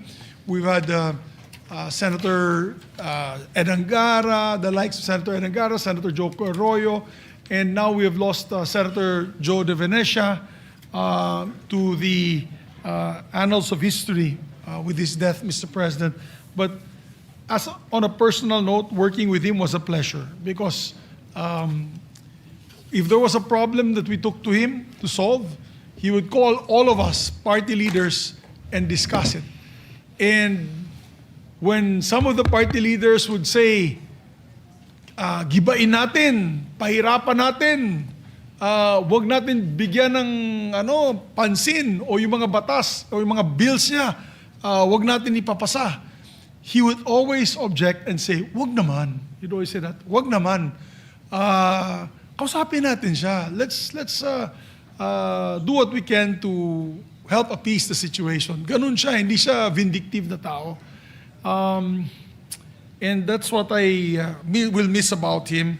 And I think that type of leadership was what got him elected 5 terms, historic 5 terms in Congress, Mr. President, because he was very well loved, well liked, and I mentioned this yesterday, Mr. President. He allowed all of us to shine. That is why I'm here today. That's why several of our colleagues are here today, because he would never tell us to stop or shut up in the plenary. He will never send a party whip and say, if you do not stop, mawawala yung allowance mo, mawawala yung benefits mo, mawawala yung stature mo, mawawala yung position mo. Hindi siya ganong klaseng tao, Mr. President. And I can recall one time that the presiding officer was Raul Gonzalez. Best friend yata ni Sen Ping yung si Congressman Raul Gonzalez kasi naging Secretary of Justice yun yung nung hinahabol si Senator Ping. Oh, siya ikaw best friend niya. Tama. I remember clearly, Mr. President, at that time, the Vice Chairman of the Committee on Appropriations was then from Iloilo. Congressman, he passed away already as well. What was the name? No, Iloilo City. Guimaras. No. Iloilo. He was former TESDA. Alam ni Senator Joel. Si Huco. Yes, Congressman si Huco, Mr. President. Kine-question niya yung budget. Siya po ay Vice Chairman ng APRO, which is, you're not allowed to do that in the House. Mortal sin yun kasi you're supposed to help the Chairman as Vice Chairman. But he was objecting to the budget. I don't know for what reason. I can clearly recall Senator De Venecia, as Congressman De Venecia or Speaker De Venecia coming to me and saying, kausapin mo si Congressman Bubuy. Sen Migs, ako, si Barbers, kinausap namin, ayaw talaga mag-budge. Instead of getting angry, he sent us one more time to talk to him, and he even approached him, but he did not budge si Congressman Siuko. That was the only time that Congressman, Presiding Officer, Deputy Speaker Raul Gonzalez, on the podium declared Congressman Siuko was out of order and had him bodily removed because he would not allow the vote. Yeah, I remember that. He would not allow the vote to take place in the approval of the budget. So he was bodily removed. But he felt bad. Sumama loob ni Congressman Speaker Joe De Venecia because he did not want to have to do that action. For him, it was a drastic action, too drastic. Kaya natuwa naman ako. As I said, he had no mean bone in his body. And after that, I remember that when it was the next day, dinapitan niya si Buboy Siuko na imbis na magalit kay Congressman Buboy Siuko, sinabihan lang niya, "You're such a very naughty guy talaga. Naughty." Ganun lang, naughty. I remember he used to say that. So naughty. So, those were the days, Mr. President. A house that was like that. That we could speak freely and could debate freely on that type of atmosphere. So, Mr. President, with no other members who wish to sponsor the measure, no amendments, I move that we adopt proposed Senate Resolution number 297, honoring the life of the distinguished 5-time Senate President or 5-time Speaker, Mr. President, sorry. Let me repeat that. Honoring the life and legacy of a 5-time Speaker of the House of Representatives, no other than Jose Joe De Venecia Jr. I so move, Mr. President. Any objection? Chair is none. PS Resolution 297 is hereby adopted and approved. Thank you very much, Mr. President. And Mr. President, with your permission, could we give this? He will be having a eulogy in the House of Representatives on Monday. I'm sure you're invited, Mr. President, and several senators. Maybe we can take the resolution and give it to the family. I'll be there, Mr. President. If you Yes, I'm wish, sure the majority leader will be a very I could represent you, very Mr. good President. representative of the Senate to deliver the resolution. And we'll, of course, turn it over to the family. Thank you, Mr. President. Mr. President, we'd like to consider Senate Bill number 1508 under Committee Report number 12. Mr. President, with the permission of the body, this is the act authorizing the Department of Health to set and approve the bed capacity and service capability of all DOH hospitals, Mr. President. Any objection? Hearing none, consideration of 1508 is in order. Mr. President, I move that we recognize the sponsor, Senator Risa Ontiveros, and to interpolate, we have our distinguished colleague, Senator Win Gatchalian. Senator Risa Ontiveros is recognized. Senator Sherwin Gatchalian is recognized to interpolate. Thank you. Thank you. Salamat po. Thank you, Mr. President. Thank you, Majority Leader. And will the gentle lady, Her Honor, accept a few questions on the proposed measure? Definitely, Mr. President. First and foremost, on the onset, let me commend Her Honor for coming up with a bill that will lay out the long-term plan for our hospital capacities. And I say this because during the budget deliberations, I had the experience of analyzing the healthcare system of the country, including the different mechanisms to help our constituents avail of hospitalization, medical assistance, and other health requirements.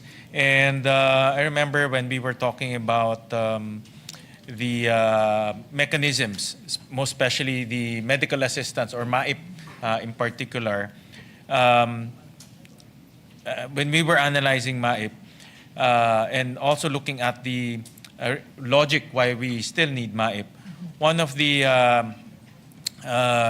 reasons and one of the justifications that were given to me at that time by the DOH and also from our other colleagues is a lot of our constituents experience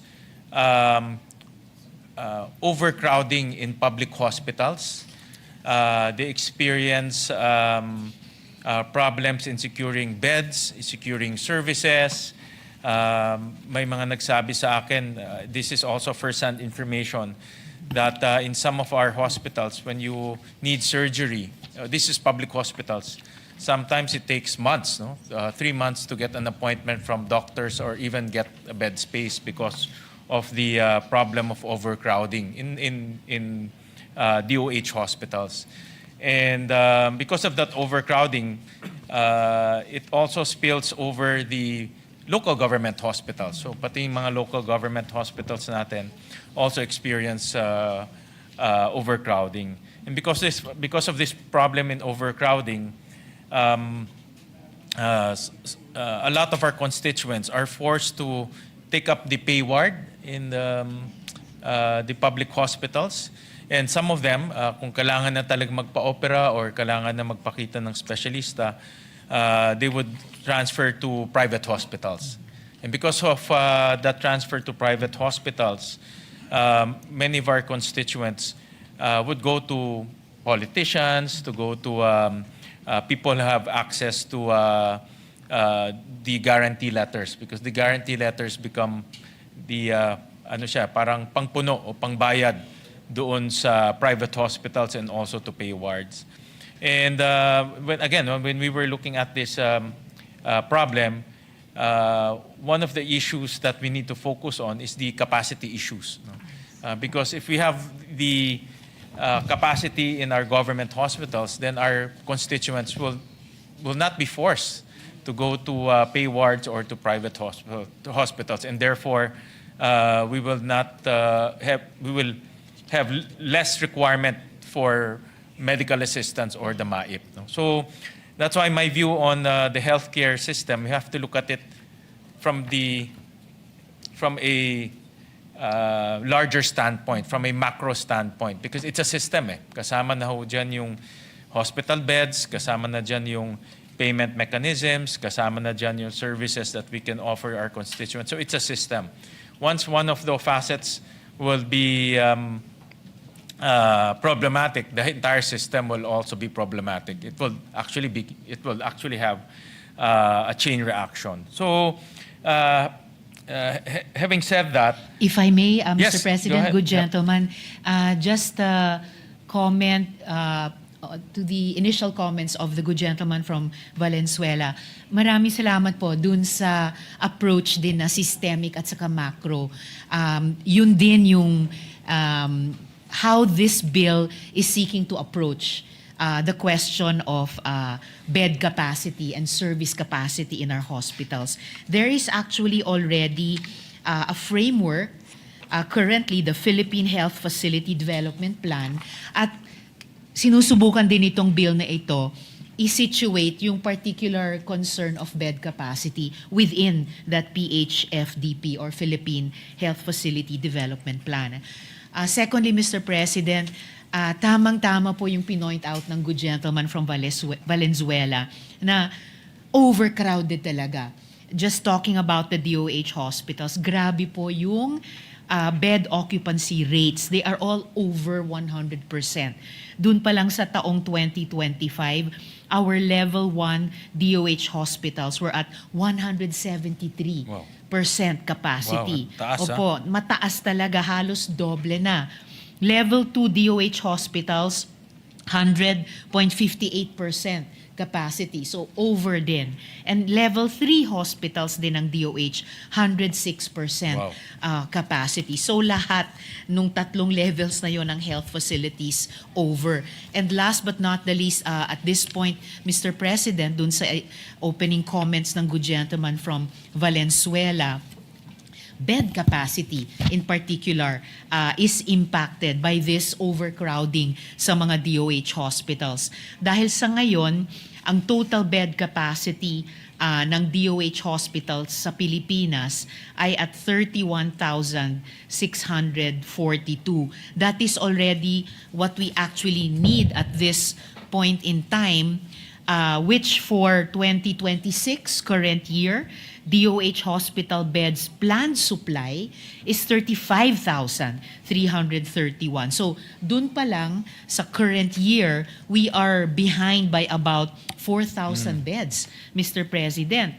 At kung hindi po natin aaksyonan ito through a law on bed capacity na contextualized dun sa Philippine Health Facility Development Plan, by year 2040, kapag hindi natugunan at naaksyonan, yung ating bed capacity gap will rise from the current 114,251 to 188,943 beds, Mr. President. So dagdag kulang na 70,000 beds, Mr. President, by year 2040. yeah, actually, yun yung mga tatanong ko, yung mga basic data, Mr. President. For now, parang nakikita ko the same story to with classrooms, Mr. President. Actually po, Mr. Over the years, President. because hindi nakakapaggawa ang DPWH, kasi DepEd in budget, but DPWH yung nagko-construct, nagpatong-patong na yung kulang natin. And currently, we are backlogged with classrooms, about 140,000 classrooms. So, and that will translate to almost 200 billion in terms of, 400 billion in terms of addressing the backlog. So backlog pa lang, 400 billion na yung kailangan natin. Parang nakikita ko the same story with hospitals. No? So kumbaga, Mr. President, double whammy. Doon pa lang sa two basic Yes, social tama. protection and development indicators ng ating sambayanan. And as for education, in the hundreds of billions, we also have the numbers po ng kakailanganin natin to start to close the gap just in terms of hospital beds. Actually, Mr. that's my first President. question, Her Okay. Honor, is ano ba ang backlog natin ngayon in terms of hospital beds as we speak? No? As we speak, Mr. President, ang current backlog is 17,000 po ang unmet as of 2026. as of June 2025, Mr. President, a little more than half a year ago. And then you mentioned 17,000 ang backlog natin. Backlog, opo. And then for 2026, ilan po ang ipapatayo para ma-address po itong backlog? In 2026, In terms of hospital beds. ito po yung targets natin, 2026, 35,331 target beds, which would be an increase from the 5,015 capacity or target beds? Okay, increase for 2026. At yung target beds na yon, increase of 5,015 would cost us, eto na po Mr. President, ang price tag, 32.1 billion pesos, Okay. Mr. President. So, if my notes are correct, ang backlog natin as of 2025 is 17,000. Opo. And then we will be constructing 35,000 for 2026. Tama po ba? So, in That's that right, word, Mr. in other words, cocover na natin yung 17,000 if ever ma-construct natin this 2026? We would still have a backlog, Mr. President, of about 12,000 kasi ang mai-increase lang as of this year would be 5,015 beds, Okay. Mr. President. Oh, great. So meron pa tayong backlog na 12,000 Opo, Mr. ang President. kukulangin. Yes. And that backlog of 12,000, how much do we need to fulfill that backlog? How much would we need? More or less lang, more or 12,000. less. Yung pong sinabing figure din po kanina, ito po, for 2026 to 2028, Congress would need to appropriate a total of 102.81 billion pesos to meet target bed increase, Mr. President. Okay. So kailangan ho natin 102 billion. Opo, Ang over laki the rin. next 2 years. Yeah, over the next year, just to catch up. This is only to catch up, Yes, no? Just to catch up, Mr. President. And then we're not even talking about yung, of course, if our population is growing, obviously the need for hospital beds is also growing. So hindi pa natin pinag-uusapan yung growth. This is only to catch up with our backlog. Based on current population, Mr. President.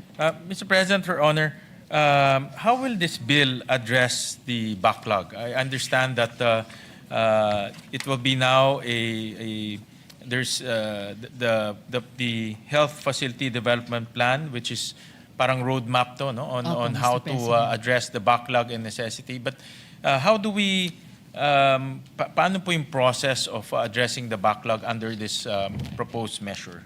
Ang magiging process po niya, Mr. President, is that Senate Bill 1508 seeks to authorize the DOH to set, adjust, and approve the bed capacities and corresponding service capability of all DOH hospitals administratively without requiring separate legislation.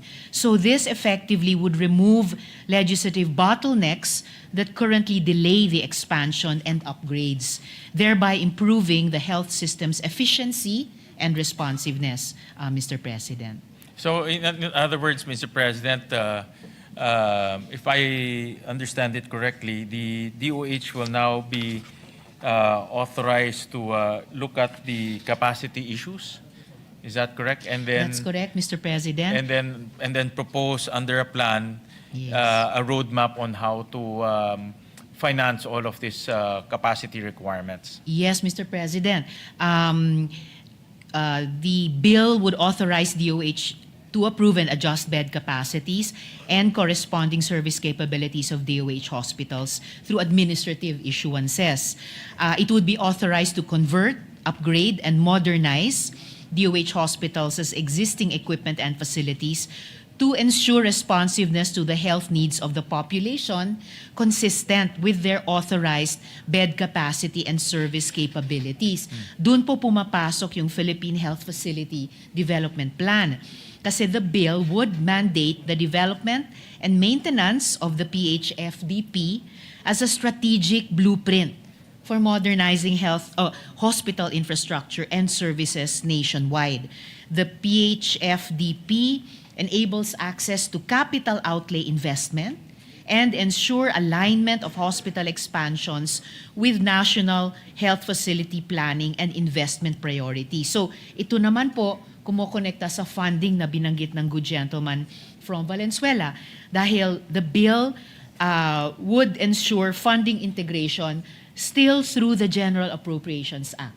The bill would direct adjustments in bed capacity and service capability to be incorporated into the DOH budget planning and inclusion in the GAA. So it would align funding needs with hospital modernization and capacity goals under the PHFDP. Kumbaga, yung isang pwedeng pagtingin natin, Mr. President po, ay the bill would twin yung PHFDP at yung GAA process po natin taon-taon, Mr. President. Mr. President, I understand that at the local level, all DOH hospitals have a management committee. Sa Valenzuela, when I visit the local DOH hospitals, I understand the way they are managed, meron silang executive committee or management committee, and then it's run by a chief of hospital. And I understand that they also have a planning division at the local level. And that's where they usually plan their requirements in terms of hospitals and capacity. Unfortunately, hindi nata-translate yun to budget. A lot of them are just pure plans, no? Because nangyayari when they request DOH for expansion or for purchase of equipment or additional services to be offered, most often than not, yung budget limited eh. So because limited yung budget, hindi nabibigyan lahat, no? In other words. So itong proposed measure natin that will empower DOH to plan, how will this work hand in hand with the local hospital planning activities? No? And how will this measure after the planning activities will work hand in hand with the budgeting activities of the DOH? Typically, the funding requirements come from the health enhancement Facilities Enhancement Program. Facilities Enhancement Program Fund, no? HFEP. No? So how will it work hand in hand with HFEP? Mr. President, unfortunately sa ngayon, hindi po kino-contemplate ng bill na mag-apply pati sa mga LGU hospitals or private hospitals for that matter. So sa ngayon, mag-apply lang po siya sa DOH hospitals. Samantalang yung mga private hospitals at LGU managed hospitals, mananatili po silang governed by existing laws and licensing rules. Right. Mr. President. For yung mga, that's actually another question that, because we're looking at the system, how can this bill also look at the hospital capacities of a locality to include LGU hospitals and to include private hospitals, but most especially LGU hospitals, because nakita ko dito they will in the bill, no, they will analyze the situation at the local level, titignan nila yung mga requirement doon, they will also look at what is the appropriate capacity of the DOH hospital in that locality. Pero sa tingin ko, kailangan din tingnan nila yung buong system ng locality, no? To take into consideration, let's say, the capacity of the LGU hospital. No? Is that a possibility that in this bill to look at the system requirement of a locality? Ako, ang inaano ko lang yung sa Valenzuela, because like in our city, we're yung local hospital tsaka yung DOH hospital namin, sinisynergize para they're not competing, rather they're complementing. For example, in the LGU, we handle the primary care or yung level 1. Tapos yung DOH hospital namin handles level 2 and level 3. So we don't, in a way, we complement each other. No? So they don't invest as much in primary care. Kami naman, we invest in primary care. So is that type of arrangement can be, is that an idea that can be incorporated in this bill, that type of arrangement, so that we can look at local system-wide situations?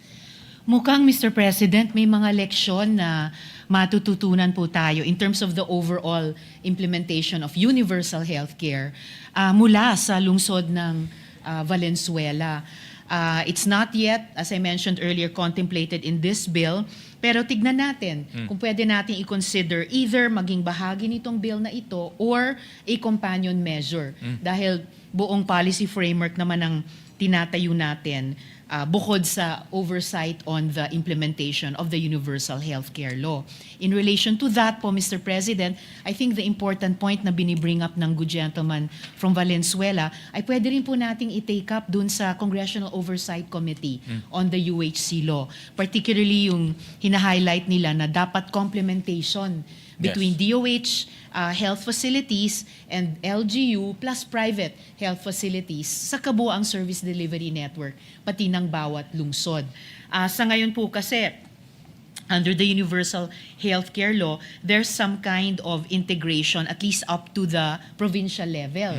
Kaya may eyes on the ground ang DOH, for example, na of our 82 provinces, Mr. President, 36 ay walang DOH hospitals.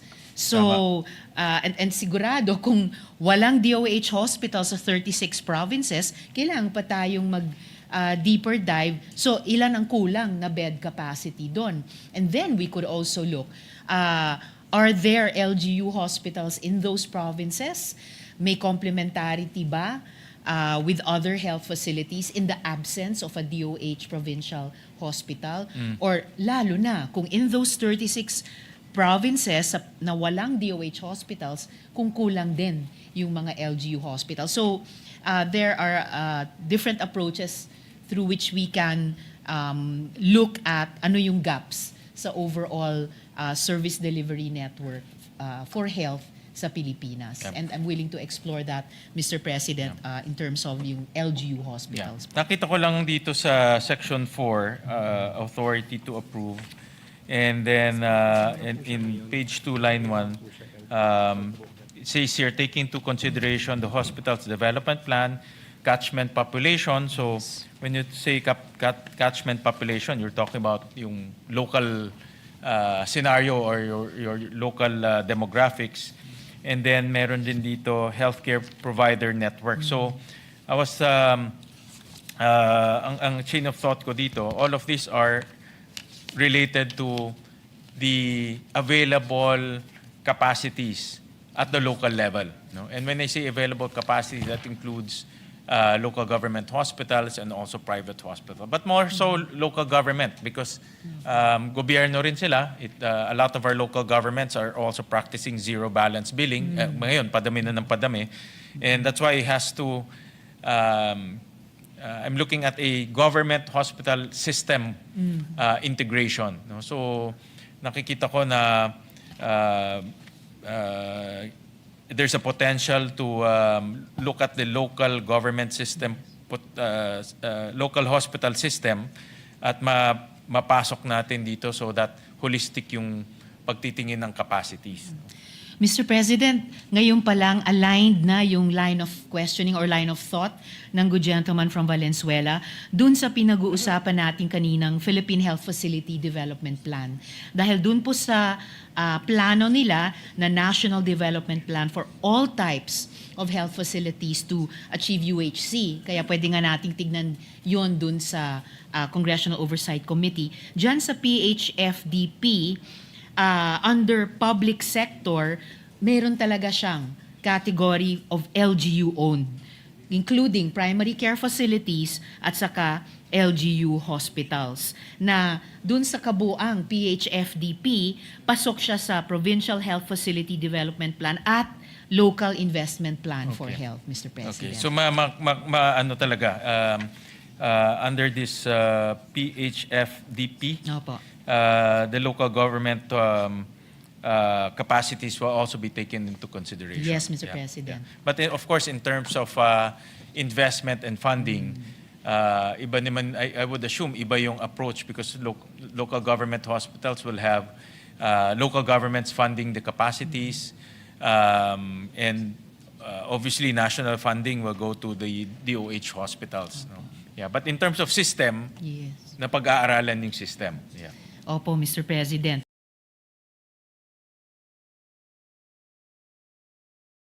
Ang kagandahan siguro ng pagkakaroon ng executive ng plano tulad ng PHFDP, tapos tayo naman dito sa legislature na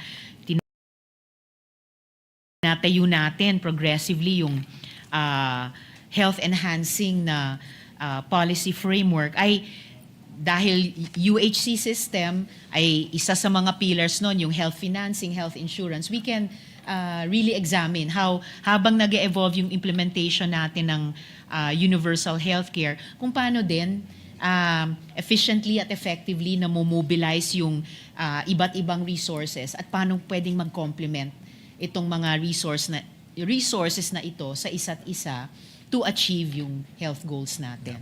So is it Mr. correct to President. say, Her Honor, that with this bill under Section 5, yung Philippine Health Facilities Development Plan, we will now have a concrete roadmap, including budgetary requirements, take into consideration the system requirements. Magkakaroon tayo ng roadmap in terms of funding. Yes, Mr. President, kasama na po yun. Yeah. And then, meron na bang preliminary assessment ang DOH in terms of with our present allocation in HFEP? Kasi ang HFEP natin ngayon is about 22 billion. About 22 billion. How long will it take in order to at least fulfill the backlog? Meron ba silang, have they ran simulations to that effect? Hindi lang, 2040. Wala pa. Okay. Wala pa. Honestly, Mr. President, wala pa po. Wala pa. Hanggang marating natin yung zero backlog. Meron lang pong ilang mga targets na sineset mula ngayong taon hanggang 2028. Ibig sabihin, target beds accounting for increases of so many beds per year at yung magiging cost niya. Pero wala pa yung dun sa yung finish line na gano'n na talagang ma-close absolutely yung gap, Mr. President. Meron lang ako share sa, can we show this, itong table 2, tinignan namin yung mga capacities. And I support this measure because nakita ko yung, like you mentioned earlier, Her Honor, yung mga capacities natin. Itong occupancy rates per region. Can we show that? Ayun. Yeah, itong for 2024, tama, like you said, balik. Marami sa ating mga regions surpassing 100% capacity na, no? And this is a worrisome situation because even though zero balance billing tayo, even though we can use PhilHealth in our government hospitals, but if our constituents will go to a hospital and they experience ganito, 100%, ibig sabihin punong-puno. In iba, more than 100%, meaning nasa hallway na yung mga hospital beds or iba, nasa labas pa. So, hindi magiging maayos yung healthcare system natin and the experience of our constituents. But we also looked at several hospitals, ito hospital specific na because this is average. In some of these specific hospitals, meron tayong mga hospitals 300%. For example, in San Lorenzo Luis General Hospital, 374%. Siargao Island Medical Center, 312%. Johnny Villanueva General Hospital, this is in Bukawi. I believe si Senator Joel ang nag-push para mapatayo itong hospital, 242%, and so on. Itong Margo sa Tubig Regional Hospital 205%. So ibig sabihin talagang twice the capacity na in Or experience thrice. or thrice Opo, Mr. experience ng ating constituents. And like I said, even though we have zero balance billing, we have PhilHealth, but if there are no beds, then there's no service. No? That's why I see the importance of this bill and the importance of putting a roadmap and a plan in order to finance the requirements of our hospitals. So with that, Mr. President, again, I commend the gentle lady from Iloilo, Her Honor, for putting this innovative bill to the floor so that we can discuss this. And I look forward in enacting this bill so that it will be complementary to our discussions when we talk about the budget once again towards the end of the year. Importante may roadmap para hindi lang palakasan or hindi lang nagiging kung sino ang may access sa funding, kundi meron tayong roadmap and it's based on development plans, catchment population, healthcare provider networks, available of human resources. So meron siyang criteria on how to lay down the plan. So thank you very much. Thank you so much, Mr. President, and to the good gentleman from Valenzuela. Just to a few of the last points he made, dun sa pinakitang mga regions, they account for 43 hospitals with over 100% capacity. Opo. So kung wala po tayong Philippine Health Facility Development Plan, kung hindi natin i-contextualize yung ganitong bill sa PH FDP, we would need 43 bills para lang ibaba yung occupancy rate from over 100% to below 100% through increasing bed capacity by legislation. Idagdag pa po natin yung 36 hospitals sa mga probinsya na 36 provinces na walang DOH hospital. Kung kailangan nating punuin yung gap na yon through legislation, we would need to act on a total of 79 bills. And usually ang legislation po natin sa ganitong importanteng pangangailangan would take on the average from 21 months up to 3 years per hospital. So if instead i-maximize po natin yung PH FDP and then yung taong-taong pagpasa natin ng GAA to vet yung ipopropose administratively ng DOH. At nire-require din ng panukalang batas na to ang DOH to report annually to Congress. Then mas ma-facilitate po natin at mas mapapabilis in a rational way yung paghahabol natin dun sa gap sa bed capacity, Mr. President. So instead of the legislative route, it will be an administrative route. It would be an administrative route, Mr. President, on the operational matters. Pero ganun pa rin yung policy setting, tayo pa rin sa Kongreso, yung pagpondo or hindi and to what degree, dadaan pa rin taon-taon sa GAA. And then, kailangan pa rin nilang ang DOH kailangan pa rin mag-report back annually sa Kongreso. So may ganong complementation sa mandates at saka sa duties, Mr. President. All right. Thank you, Mr. President. Thank you, Senator Risa, for Thank you, good gentleman. accepting a few of our clarification questions and also suggestions on the possibility of including LGUs in the planning process. At the proper time, let's do that, Mr. President, sa period of amendment. Maraming salamat po. Maraming Thank you. salamat po. Maraming salamat, Mr. President. Hindi ko pa na siya, Majority Leader. hindi ko pa nasulat eh. Thank you very much, Mr. President. Mr. President, to allow our colleagues to study it further, we move to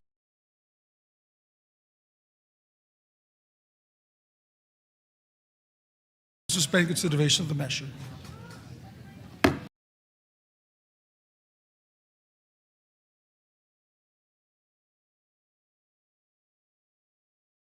So, Mr. President. Session the consideration of the measure suspended.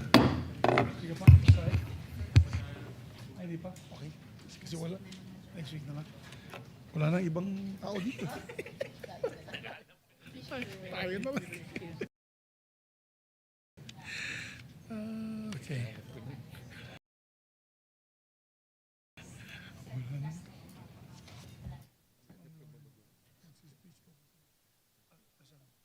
Si Ma'am Lauren,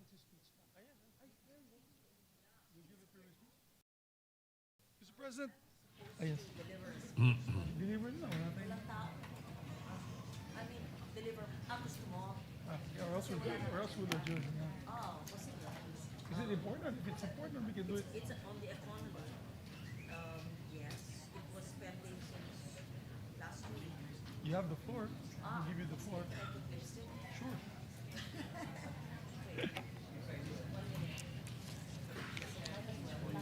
Mr. President, can I ask just for a minute suspension to allow the Session suspended. sponsor to get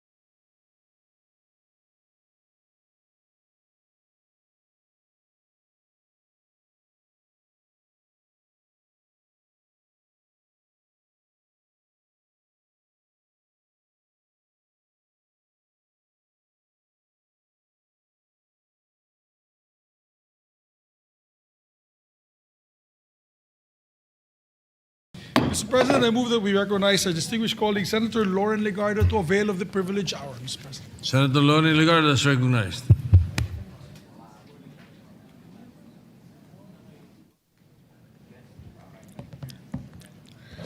Mr. President, I rise on a matter of personal and collective privilege.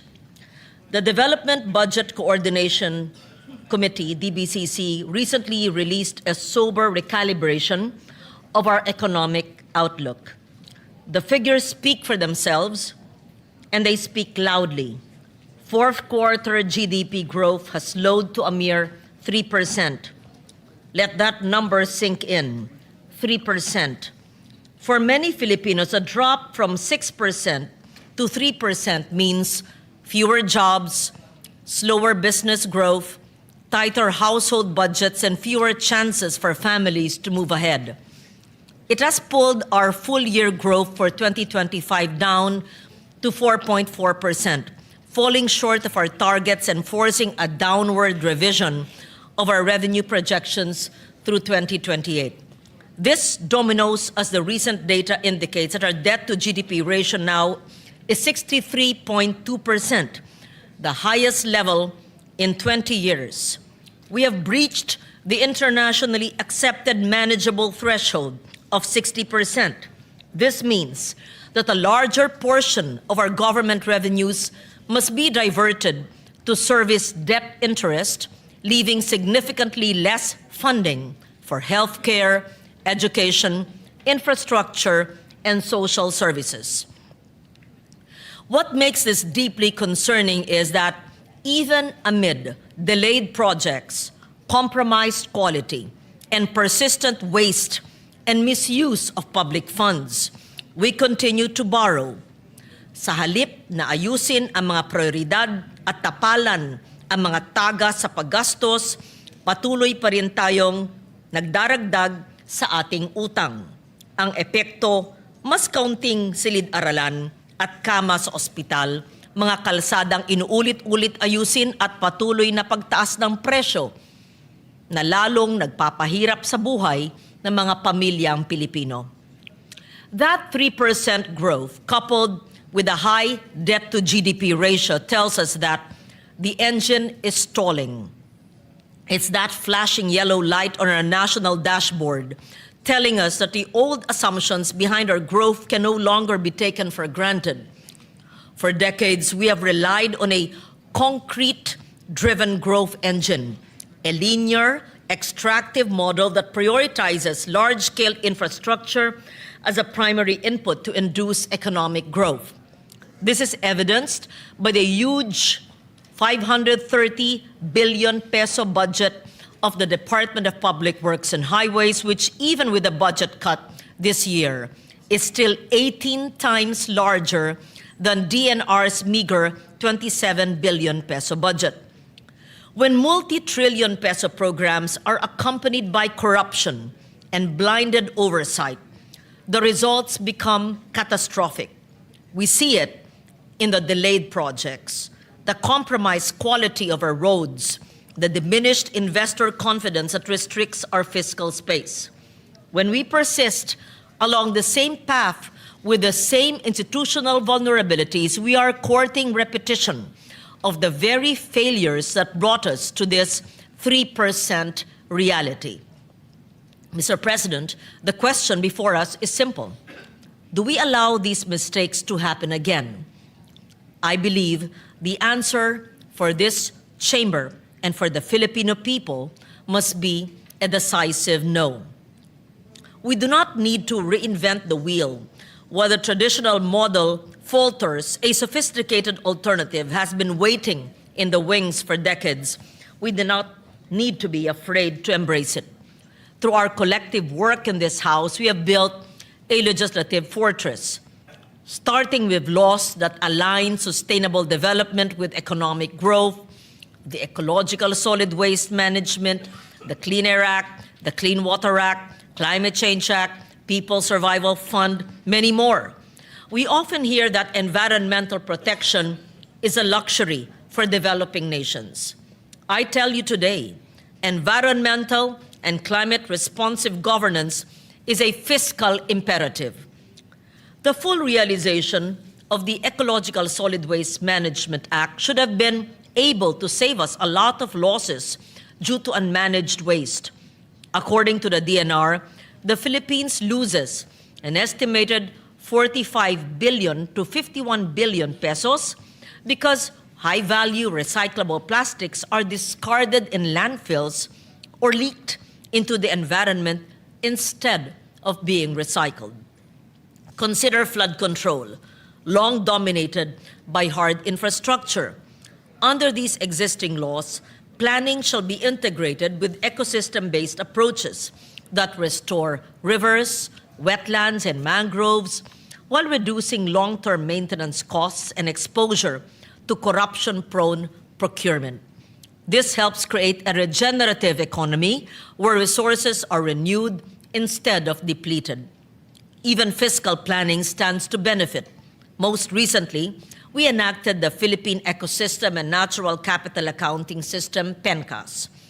This recognizes the economic value of our forests, our reefs, water. It ensures we no longer undervalue the ecosystems that bring and protect our lives, most especially our farmers and fisherfolk, who are working closest with nature. Partnered with climate adaptation measures, not only economic assets, but also the lives of people are further protected.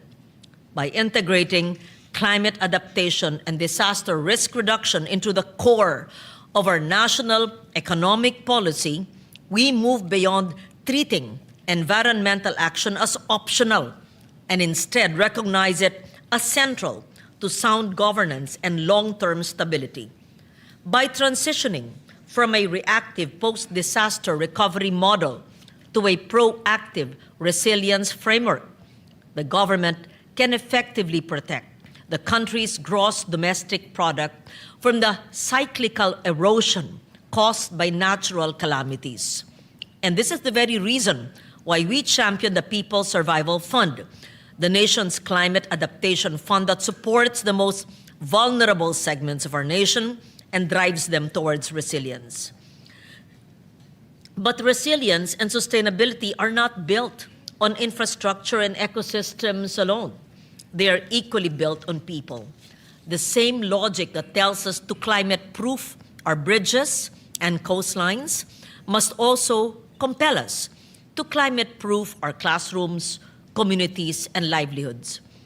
When disasters strike or global markets shift, It is the quality of our human capital that determines whether families can recover and move forward. When our people and enterprises are better protected from these shocks, our country's risk profile improves and investors take notice. Capital is increasingly selective, flowing towards economies that demonstrate coherence between policy, governance, and sustainability. Investors look for signals that growth strategies are aligned with global transitions, not locked into legacy systems that magnify risk. The Philippines is positioned to meet this demand if we continue investing in our human capital. The recent wake-up call from EDCOM 2 report emphasizes that economic planning and education reform must move in tandem. Unless we invest in human growth, our progress will remain uneven and fragile. Education is intrinsically linked to labor and the development of a strong, competitive workforce. This is why we have been instrumental in passing the Universal Access to Quality Tertiary Education and the UNIFAS Act to ensure that the public stays in public service by making college accessible to all. And to bridge the immediate learning gaps, we passed ARAL, Program Act, specifically designed to arrest this learning poverty before it hardens into a lifelong advantage or disadvantage. We are creating a system where a skilled worker can upskill and reskill, ensuring that no Filipino is left behind by the breakneck speed of global change. This investment in human capital is the prerequisite for the Philippine Innovation Act and the Philippine Creative Industries Development Act. These laws represent a strategic shift in our economic policy, moving the Philippines away from a reliance on traditional, low-productivity sectors towards a high-value, knowledge-based economy. By institutionalizing support for so-called intangible assets, such as ideas, talent, and technology, we create a framework where growth is driven by productivity and ingenuity, not just by consumption and labor. Circling back to green and sustainable transition, it is not merely an environmental elective. It is a robust engine for employment. The International Labor Organization estimates that achieving the goals of the Paris Agreement could create a net gain of 18 to 24 million jobs by year 2030. The Philippine Green Jobs Act serves as our landmark legislation to capture this growth. I don't see it being implemented though. By offering fiscal incentives and tax deductions to enterprises that generate green jobs or employment that restores and preserves our environment, we strategically future-proof the Filipino workforce. Through green startups empowered by the Magna Carta for Micro, Small, and Medium Enterprises, the Barangay Livelihood and Skills Training Act, we position innovation as a practical tool for reform. We move ideas from research to deployment, generating jobs that are not just work, but are actual contributions to our national resilience. That 3% growth figure should not be read solely as a retreat from ambition. It must be understood as a trigger to recalibrate. We must choose. Do we double down on old school expansion that scars our environment and leaves our growth anemic? Or do we fully activate the greener, more resilient blueprint that we have already spent decades codifying into law? We already know the direction that we must take, Mr. President. Nariyan na po ang mga batas at mga alituntunin upang maituwid ang landas ng ating bansa. What is now being asked of us is the political will and collective courage to implement them, and to implement them correctly this time around. Let us be bold and ambitious once more. Let us build a climate and environment responsive economy that keeps our farms productive, that protects our seas, that secures our cities against the growing threats of disaster and climate instability. Let us strengthen a human capital agenda anchored on quality education, aggressive upskilling and reskilling, and a robust social protection system so that Filipino families can stand resilience against disasters, economic disruptions, and global market shocks. Let us pursue an innovation-driven livelihood strategy that transforms Filipino ingenuity and creativity into decent jobs, into competitive enterprises, and sustainable opportunities across every region of our country. This is ultimately a choice between a fragile economy that appears strong on paper but fractures at the first sign of crisis, and a resilient economy that invests deliberately in nature, in Filipino talent, in livelihoods that are capable not only of surviving but of thriving. Economic growth, environmental stewardship, and human capital development are not competing priorities. They form a stronger, more coherent, and more future-ready development strategy. Let us maximize the tools that already exist within our laws, our institutions, and most importantly, within our people, to prove that Philippine growth can be credible, accountable, inclusive, and prepared for the challenges of our time. Maraming salamat. Isang lunti ang Pilipinas sa ating lahat. Your Leader.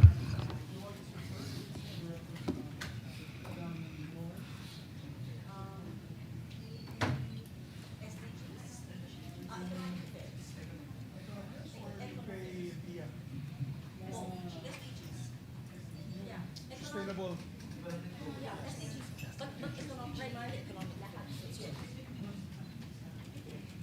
I think economic affairs, this is the 3% recalibration.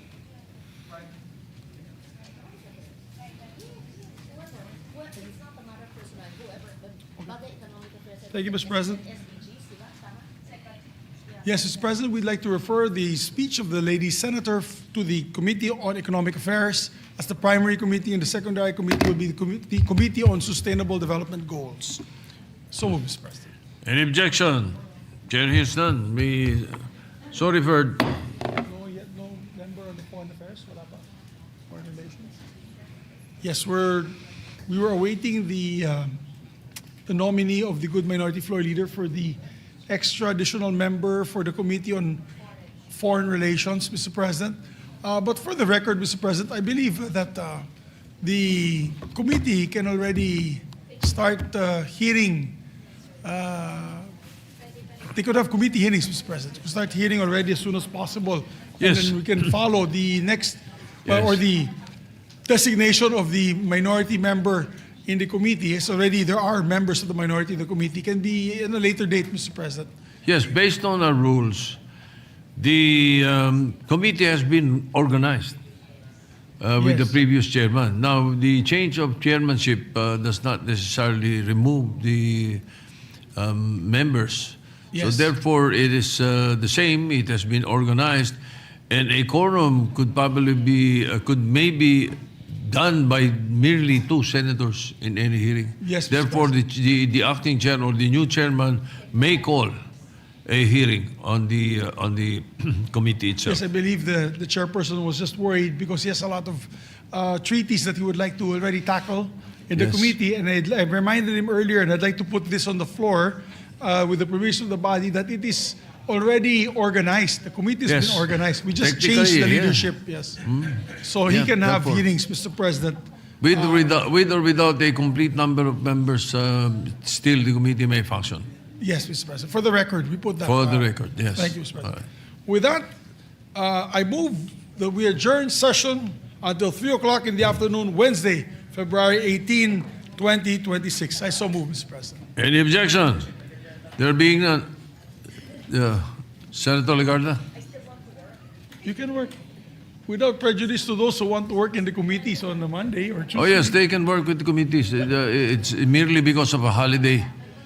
Yes. Because of a holiday on Tuesday. Before I do that, I would like to withdraw my motion, Mr. President. I just move to approve or the reading of the journal and approval of the minutes of the previous. You're dispensing with the reading of the journal and moving to dispensing. approval? And its approval, yes, Mr. President. Yes. Any objection? 44th. Hearing none, the reading of the journals dispensed with and it is approved. Yes, and people will be wondering why we're adjourning till Wednesdays because we'll be working until Thursday. So instead of Monday session, and there's no work on Tuesday, we'll come in on Wednesday and just suspend for Thursday, Mr. President. All right. All right. Therefore, So- I move, Mr. President, that we adjourn on session until 3 o'clock in the afternoon of Wednesday, February 18, 2026. Any objection? Hearing none, the session is adjourned until 3 o'clock in the afternoon of Wednesday, February 18, 2026. Advance Happy Valentine's, Mr. President.